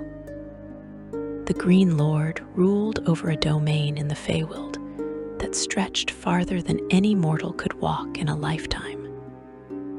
a forest so vast and deep that to enter it was to become lost in both space and time. Within this realm, every plant grew to impossible size and vigor. Trees reached heights that made mountains seem small by comparison, their trunks wider than castles and their roots delving down into the earth for miles. Vines thick as ships' masts coiled around these titans, blooming with flowers the size of houses that released perfumes capable of inducing visions or madness, depending on the season and the whim of the forest. The understory was a jungle of ferns and mosses and fungi, creating layer upon layer of green life that pulsed with wild magic. In this domain dwelt creatures that would later become elves, though they bore little resemblance to the graceful and cultured people that their descendants would become. These proto-elves were wild things, more animal than civilized, more fey than mortal. They lived in the trees, hunting and gathering, speaking in songs rather than words, existing from moment to moment without thought of past or future. They were beautiful in the way that wild creatures are beautiful, possessing grace and speed and strength beyond what their slender frames suggested possible. But they were also dangerous and capricious, killing without remorse when the mood took them, loving and forgetting in the space of a heartbeat, bound entirely to instinct and emotion, with no tempering influence of reason or morality. The Green Lord delighted in these creatures. He had shaped them himself from the substance of the forest, weaving together starlight and moonbeams and the essence of growing things until forms emerged that pleased his aesthetic sensibilities. He watched them live their brief, intense lives, for even in their fey state, they were not truly immortal, eventually fading back into the forest from which they had come. He considered them his greatest creation, living art that moved and hunted and bred, and died in patterns that never quite repeated, an eternal source of novelty and entertainment. But the proto-elves, for all their beauty, were incomplete. They existed, but did not truly live in any meaningful sense. They experienced sensation without understanding, felt emotion without reflection, acted without ever truly choosing. They were more like elaborately programmed automatons than genuine beings with agency and will. And this incompleteness eventually began to trouble the Green Lord in ways he did not fully understand. Around this same time, in the celestial realms far above the Feywild, Corellin Larethian had taken notice of the proto-elves. The god of art and magic saw in these wild creatures the potential for something extraordinary. With the right guidance and shaping, they could become a people who embodied the best qualities of both fey and mortal existence. Beings who possessed the grace and magic of their fey origins, but also the capacity for growth and change and meaningful choice that characterized mortal races. Corellin desired to claim these creatures and transform them into his chosen people, the elves who would worship him and carry his ideals into the mortal world. But Corellin understood that he could not simply take the Proto-Elves from the Green Lord's domain. The Archfey had prior claim, had created them from his own essence, and even gods must respect certain fundamental rights and boundaries when dealing with powers of the Feywild. And so Corellin descended to the Green Lord's forest, taking a form that could exist in that primal place without disrupting it. And he sought an audience with the ancient Archfey. The meeting between God and Archfey took place in a clearing at the heart of the endless forest, beneath a tree so old and massive that its upper branches touched the sky of the Feywild, and its roots reached down into other planes of existence entirely.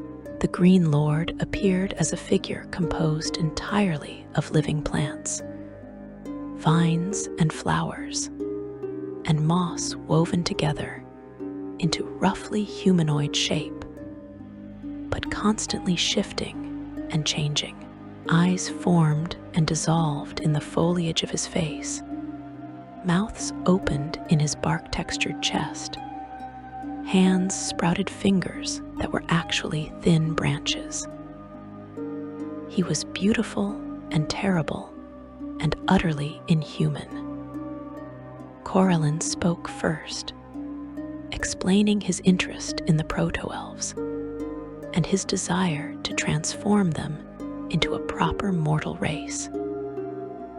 He offered the Green Lord many things in exchange for releasing the Proto-Elves from his domain: divine favor, artifacts of power, knowledge of secrets known only to the gods. All of this and more Corellin placed on the metaphorical table. But the Green Lord refused every offer. The Proto-Elves were his creation, his art, and he would not surrender them for any price.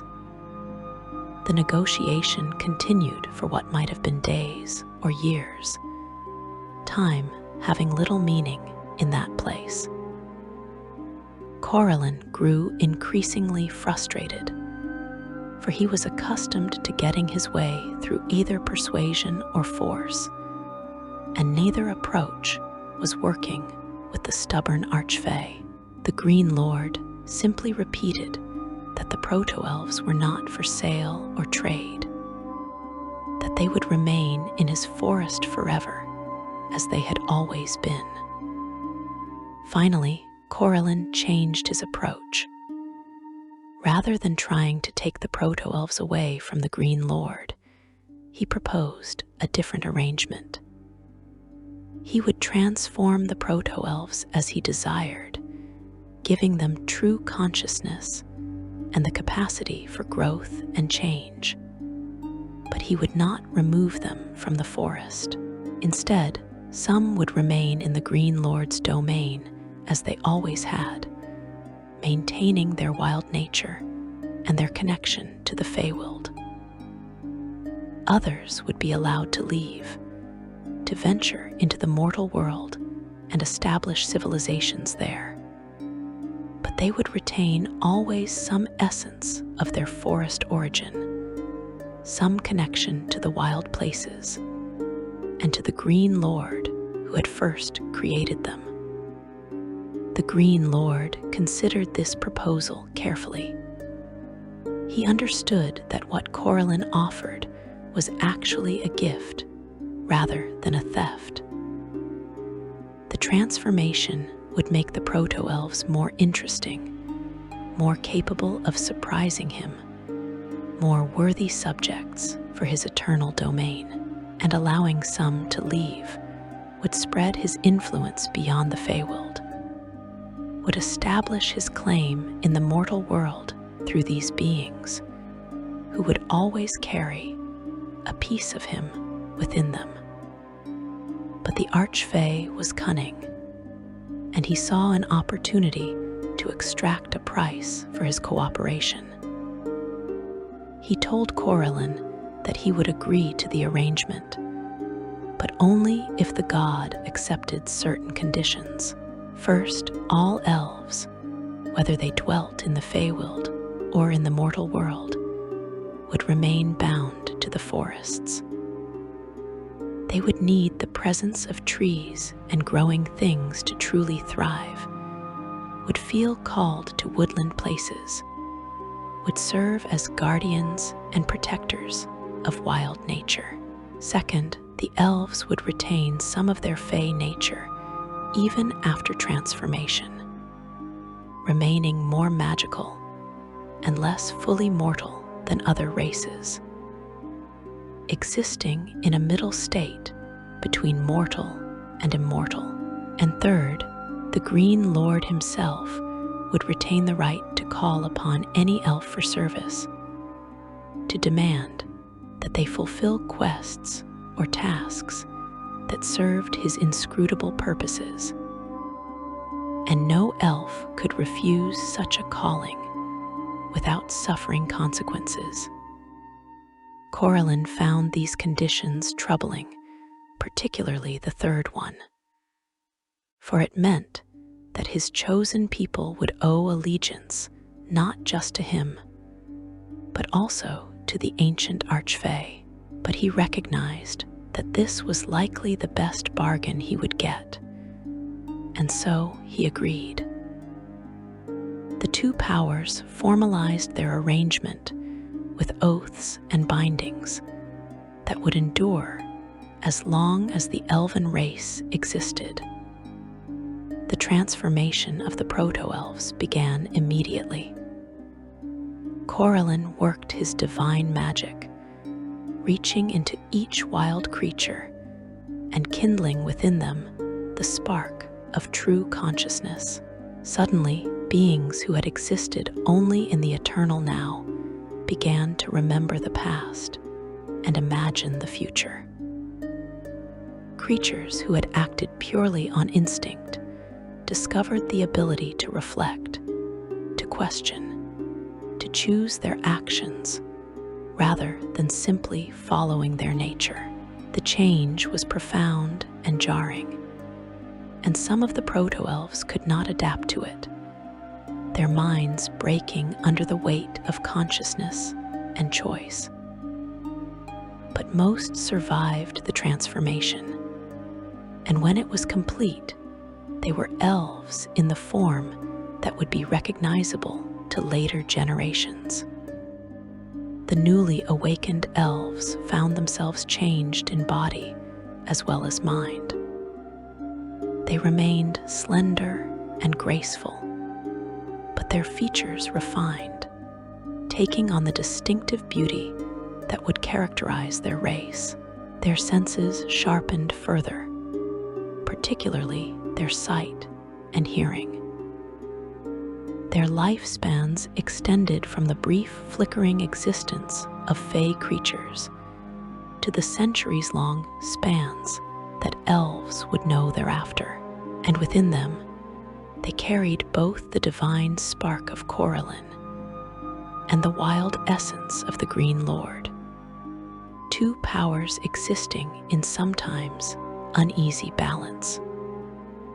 Many of these first elves chose to remain in the Green Lord's forest, for it was the only home they had ever known, and the wild places called to them with irresistible appeal.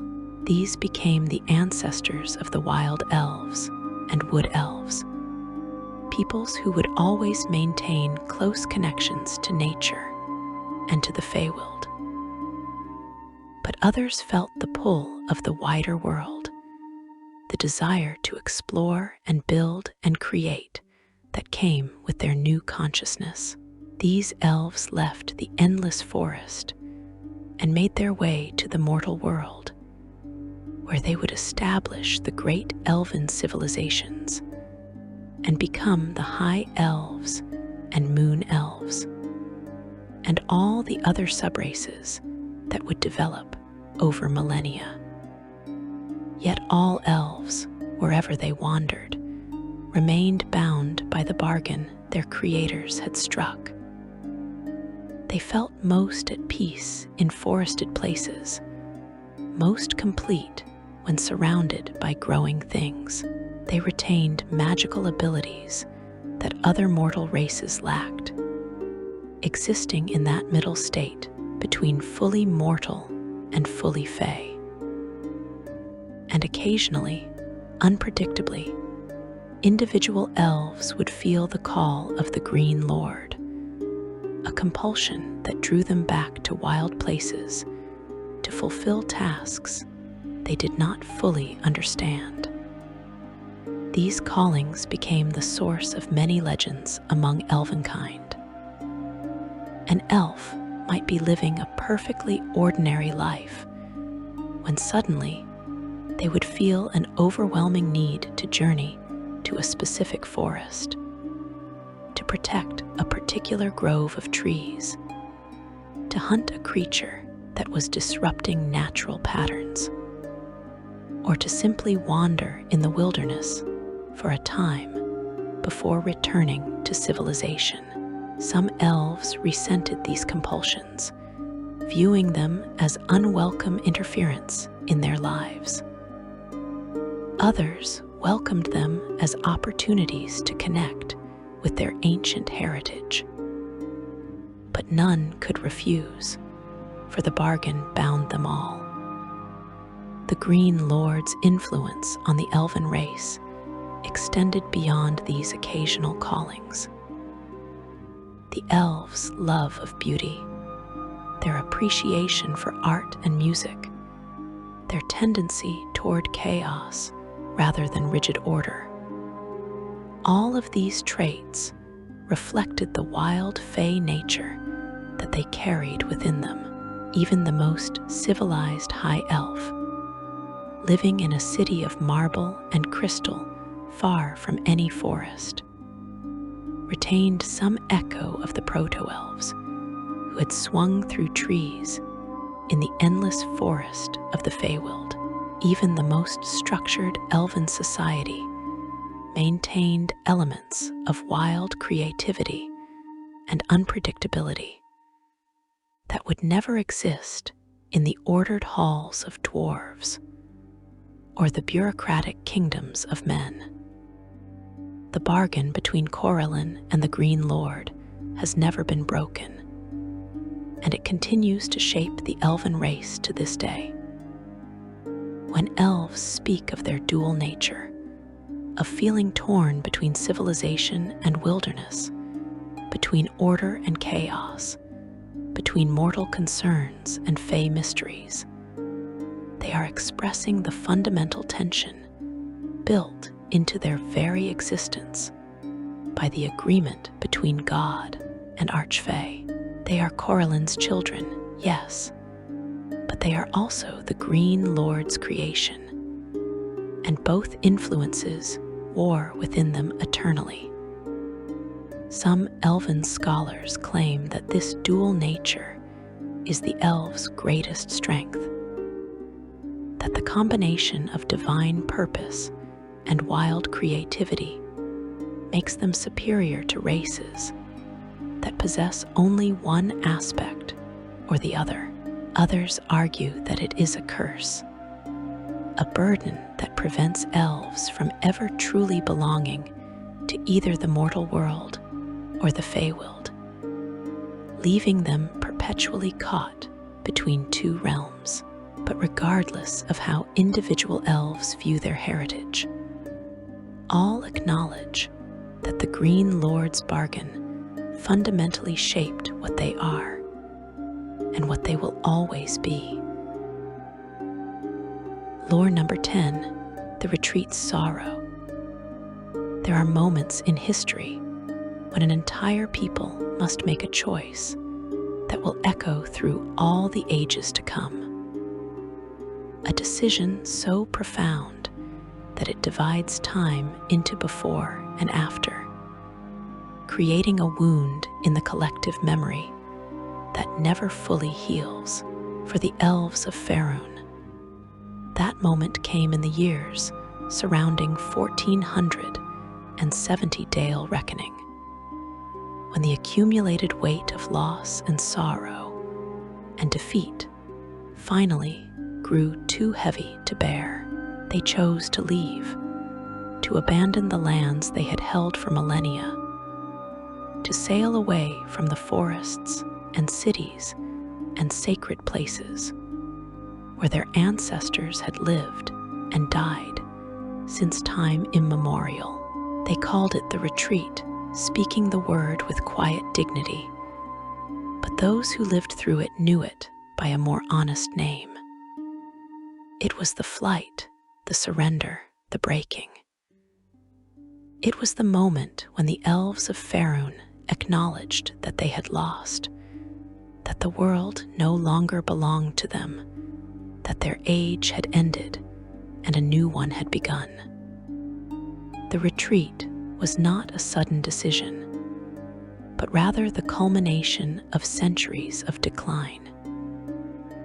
The elves had watched their great kingdoms crumble one by one, had witnessed the rise of human civilizations that grew faster and spread wider than Elven culture ever could. They had lost myth Drannor, that golden jewel of their civilization, and though they had reclaimed it briefly, it never regained its former glory. They had watched the forests that were their ancestral homes shrink year by year, as human axes felled trees to make farmland and cities. They had seen their population dwindle, while human numbers exploded, until in many regions elves became curiosities, rare specimens to be gawked at rather than respected as the elder race. But numbers and territory were not the worst of what the elves lost. More devastating was the erosion of meaning, the slow realization that the world was changing in ways that left no place for Elven values and culture. Humans built their kingdoms on principles of rapid expansion and exploitation, taking what they needed from the land without thought for balance or sustainability. They reproduced quickly and died young, creating societies that valued immediate gain over long-term consequences. They had no patience for the careful cultivation of beauty that elves practiced, no appreciation for art that took centuries to perfect. To them, a tree was lumber waiting to be harvested. A forest was land waiting to be cleared. And elves were relics of a bygone age who stood in the way of progress. The elves could have fought harder to maintain their place in Faerûn. They still possessed formidable magic and martial prowess.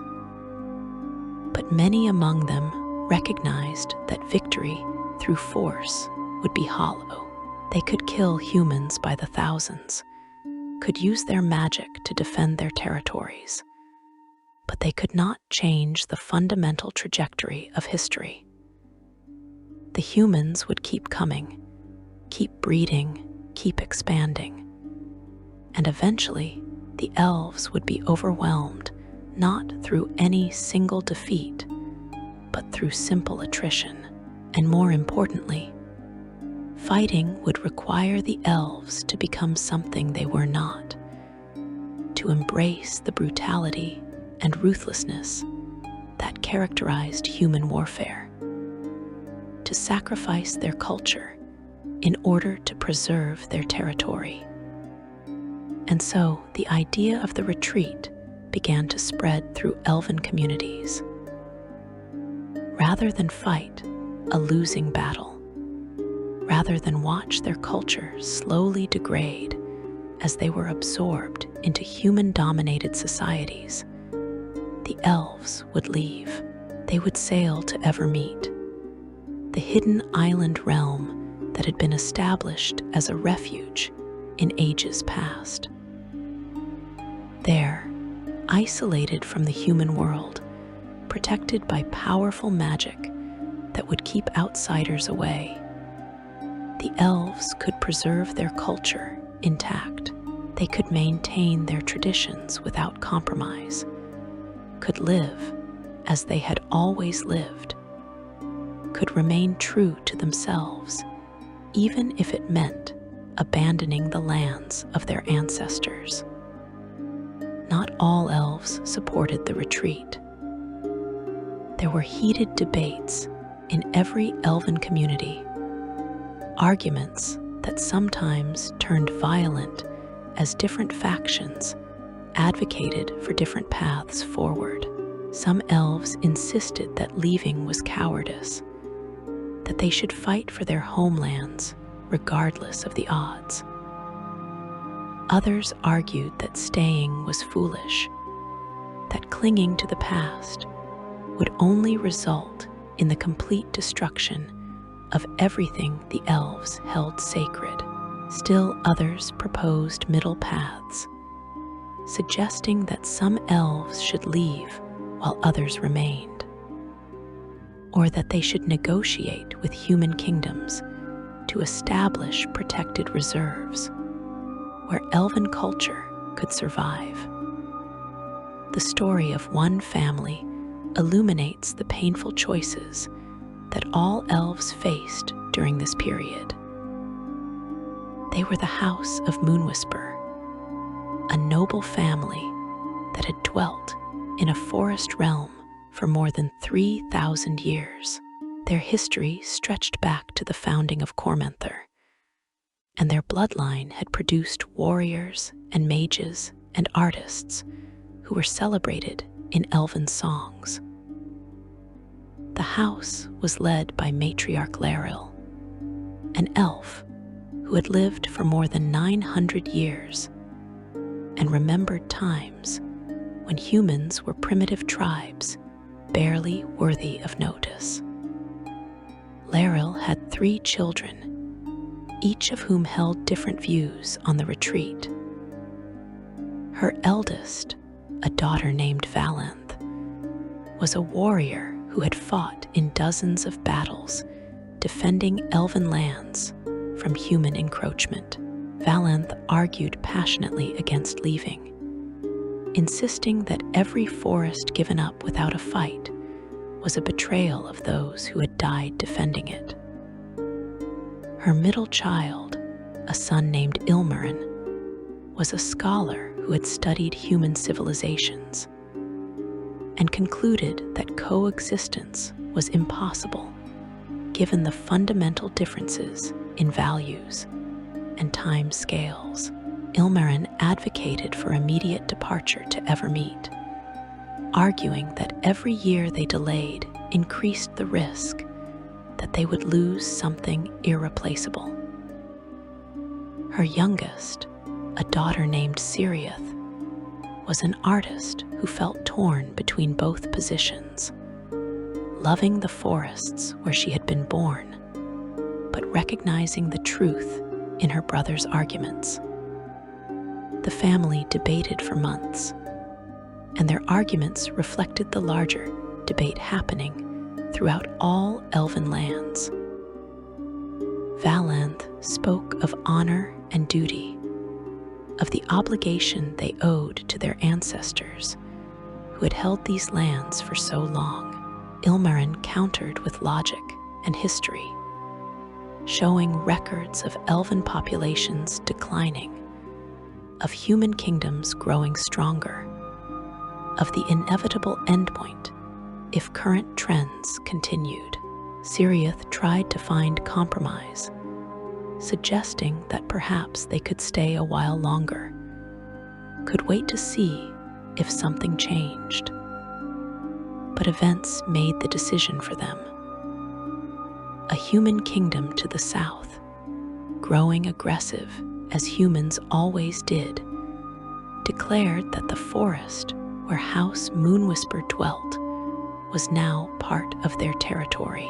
They sent soldiers to enforce this claim, and those soldiers began cutting roads through the forest, establishing outposts, driving away the animals, and disrupting the delicate balance that the elves had maintained for millennia. Valanth led a warband to confront the soldiers, and in the battle that followed, she was killed.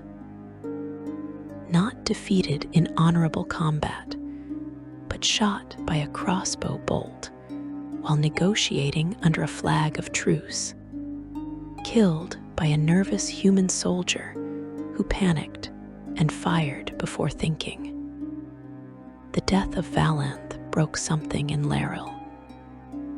She had lived for 9 centuries, had survived wars and tragedies and losses that would have destroyed lesser beings. But the death of her daughter at the hands of a frightened human youth revealed to her the fundamental futility of remaining. This was not a war they could win. This was not even a war in any meaningful sense. It was simply the inexorable pressure of human expansion, and no amount of elven courage or skill could hold it back forever. Laeral announced that House Moonwhisper would join the retreat. They would pack what could be carried, would say farewell to the forest that had been their home for 3,000 years, and would make the journey to the coast, where ships waited to carry them to Evermeet. The announcement was met with tears and protests from some members of the house, but Laeral's word was law, and preparations began. The process of leaving took months. Every elf had to decide what to take and what to leave behind. Objects that had been in families for generations had to be evaluated and prioritized. Libraries of books had to be sorted, the most important volumes carefully packed, while others were hidden or even destroyed to keep them from falling into human hands. Sacred groves had to be blessed one final time. Rituals performed to ask the forest spirits to remember the elves who had lived there, and to protect what remained after they were gone. Ilmarinen spent his time creating detailed records of everything they were leaving behind. He documented the locations of sacred sites, described the specific trees that held special meaning, recorded songs and stories associated with particular places in the forest. He worked with desperate intensity, as if by writing everything down he could somehow preserve it, could prevent it from being lost completely. He filled book after book with his careful script, and he made multiple copies of each, distributing them among different families, so that if some were lost on the journey, others would survive. Siriath created art as her way of saying goodbye. She painted scenes of the forest in every season, capturing the way light fell through leaves at different times of day, the patterns formed by moss on ancient stones, the shapes of particular streams and clearings. She sculpted figures representing the spirits that dwelt in the forest, giving them physical form, so that even after the elves were gone, some record of these beings would exist. She sang songs of mourning and farewell, and other elves joined her, their voices rising through the forest in harmonies that spoke of love and loss and desperate grief. The day finally came when everything was ready, and the elves of House Moonwhisper gathered for the final departure. They stood at the edge of the forest, at the boundary between the green world they had always known and the open lands beyond that would lead them to the coast. Behind them stretched the trees, the sacred groves, the homes they had built into living wood, the graves of their ancestors. Ahead lay the unknown future, exile on an island they had never seen, a life separate from the lands that had defined them for so long. Laeral spoke to her assembled house, and her words were recorded by Ilmarin and would later be taught to young elves as an example of the sorrow of the retreat. She spoke of the 3,000 years that House Moonwhisper had dwelt in this place, of the countless generations who had been born here and lived here and died here. She spoke of the beauty they were leaving behind and the necessity that drove them to this choice.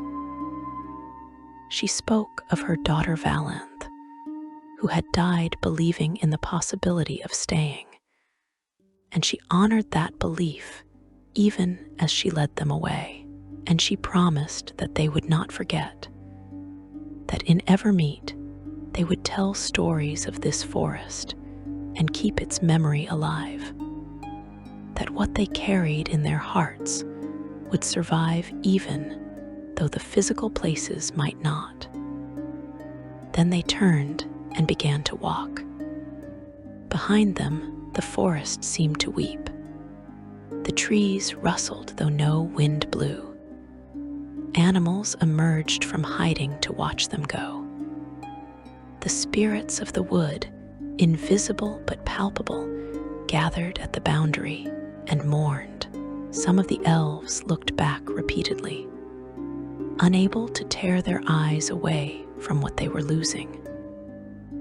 Others kept their gazes fixed firmly ahead, afraid that if they looked back, they would lose their resolve and be unable to continue.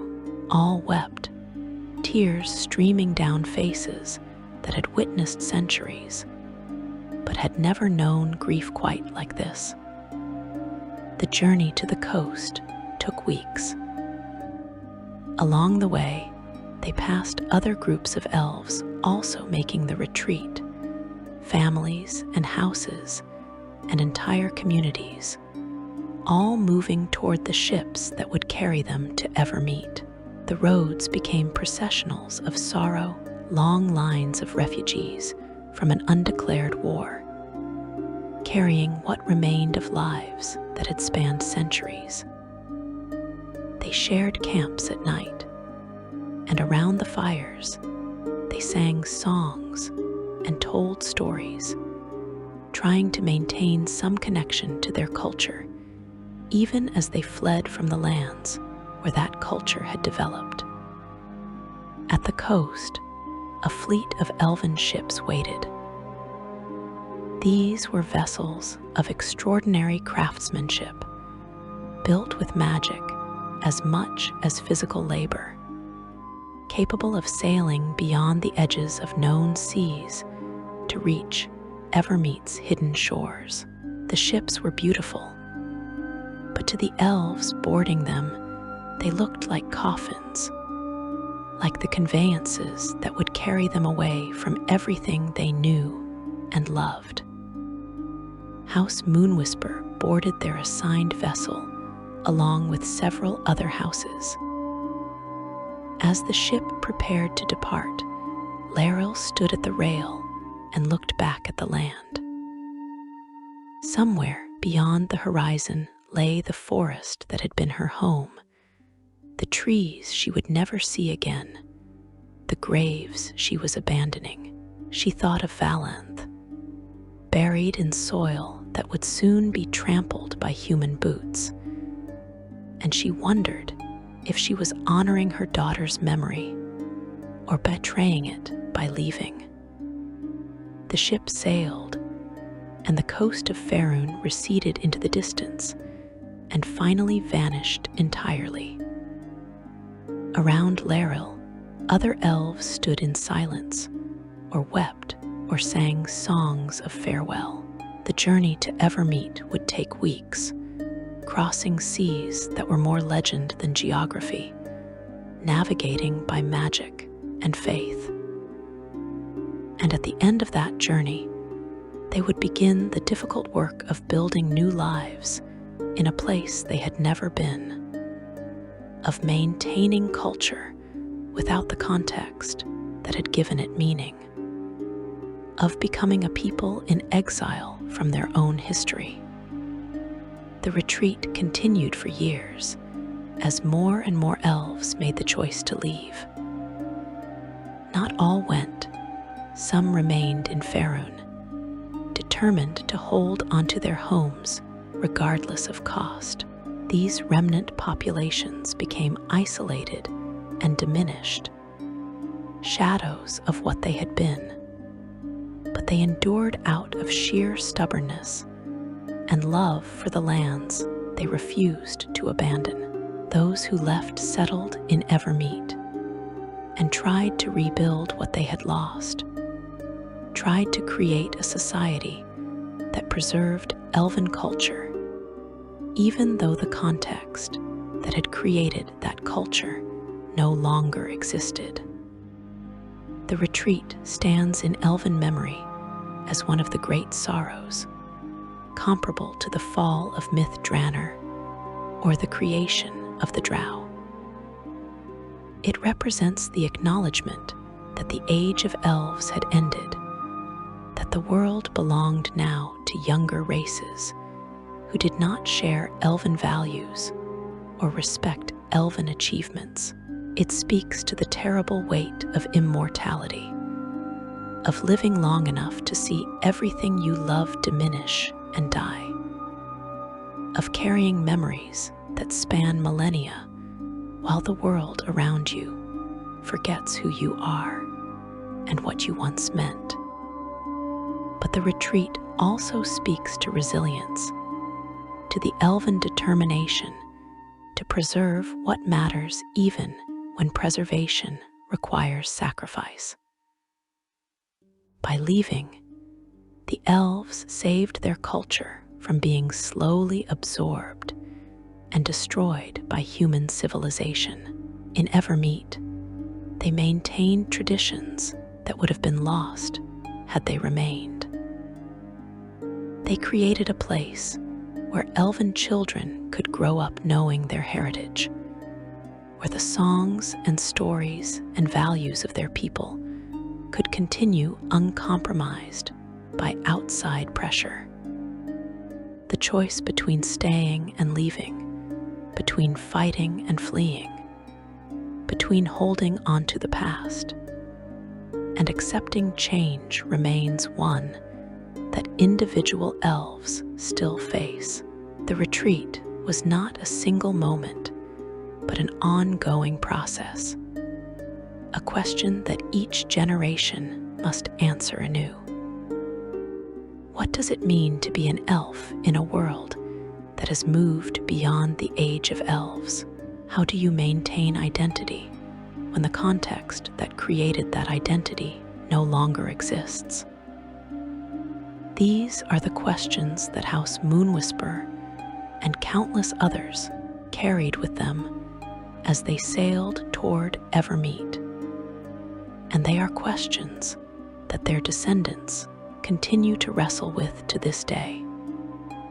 The story of the retreat is told to remind elves that survival sometimes requires painful choices.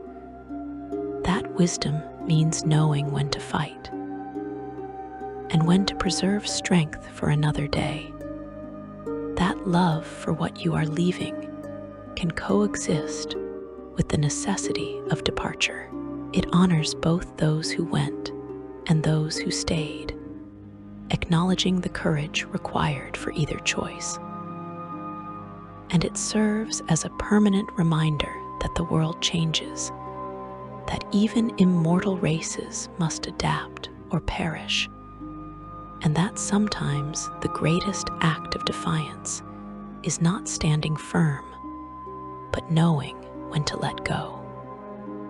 These are the stories that we have shared tonight, tales from the long memory of elvenkind, fragments of truth wrapped in legend and poetry.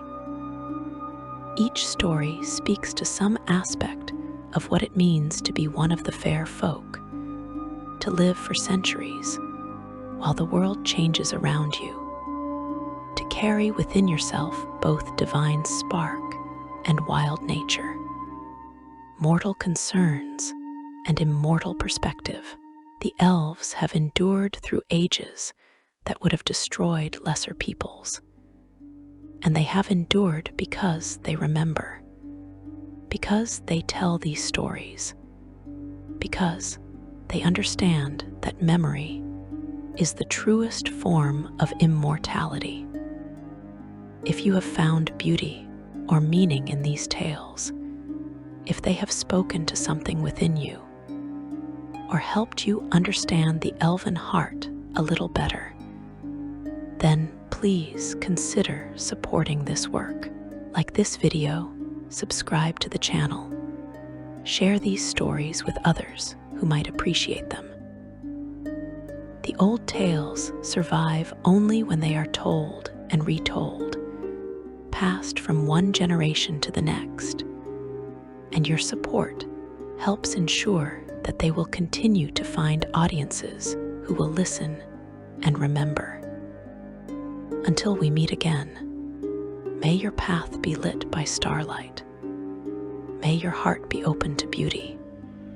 And may you carry with you always the understanding that some things endure beyond the ending of ages.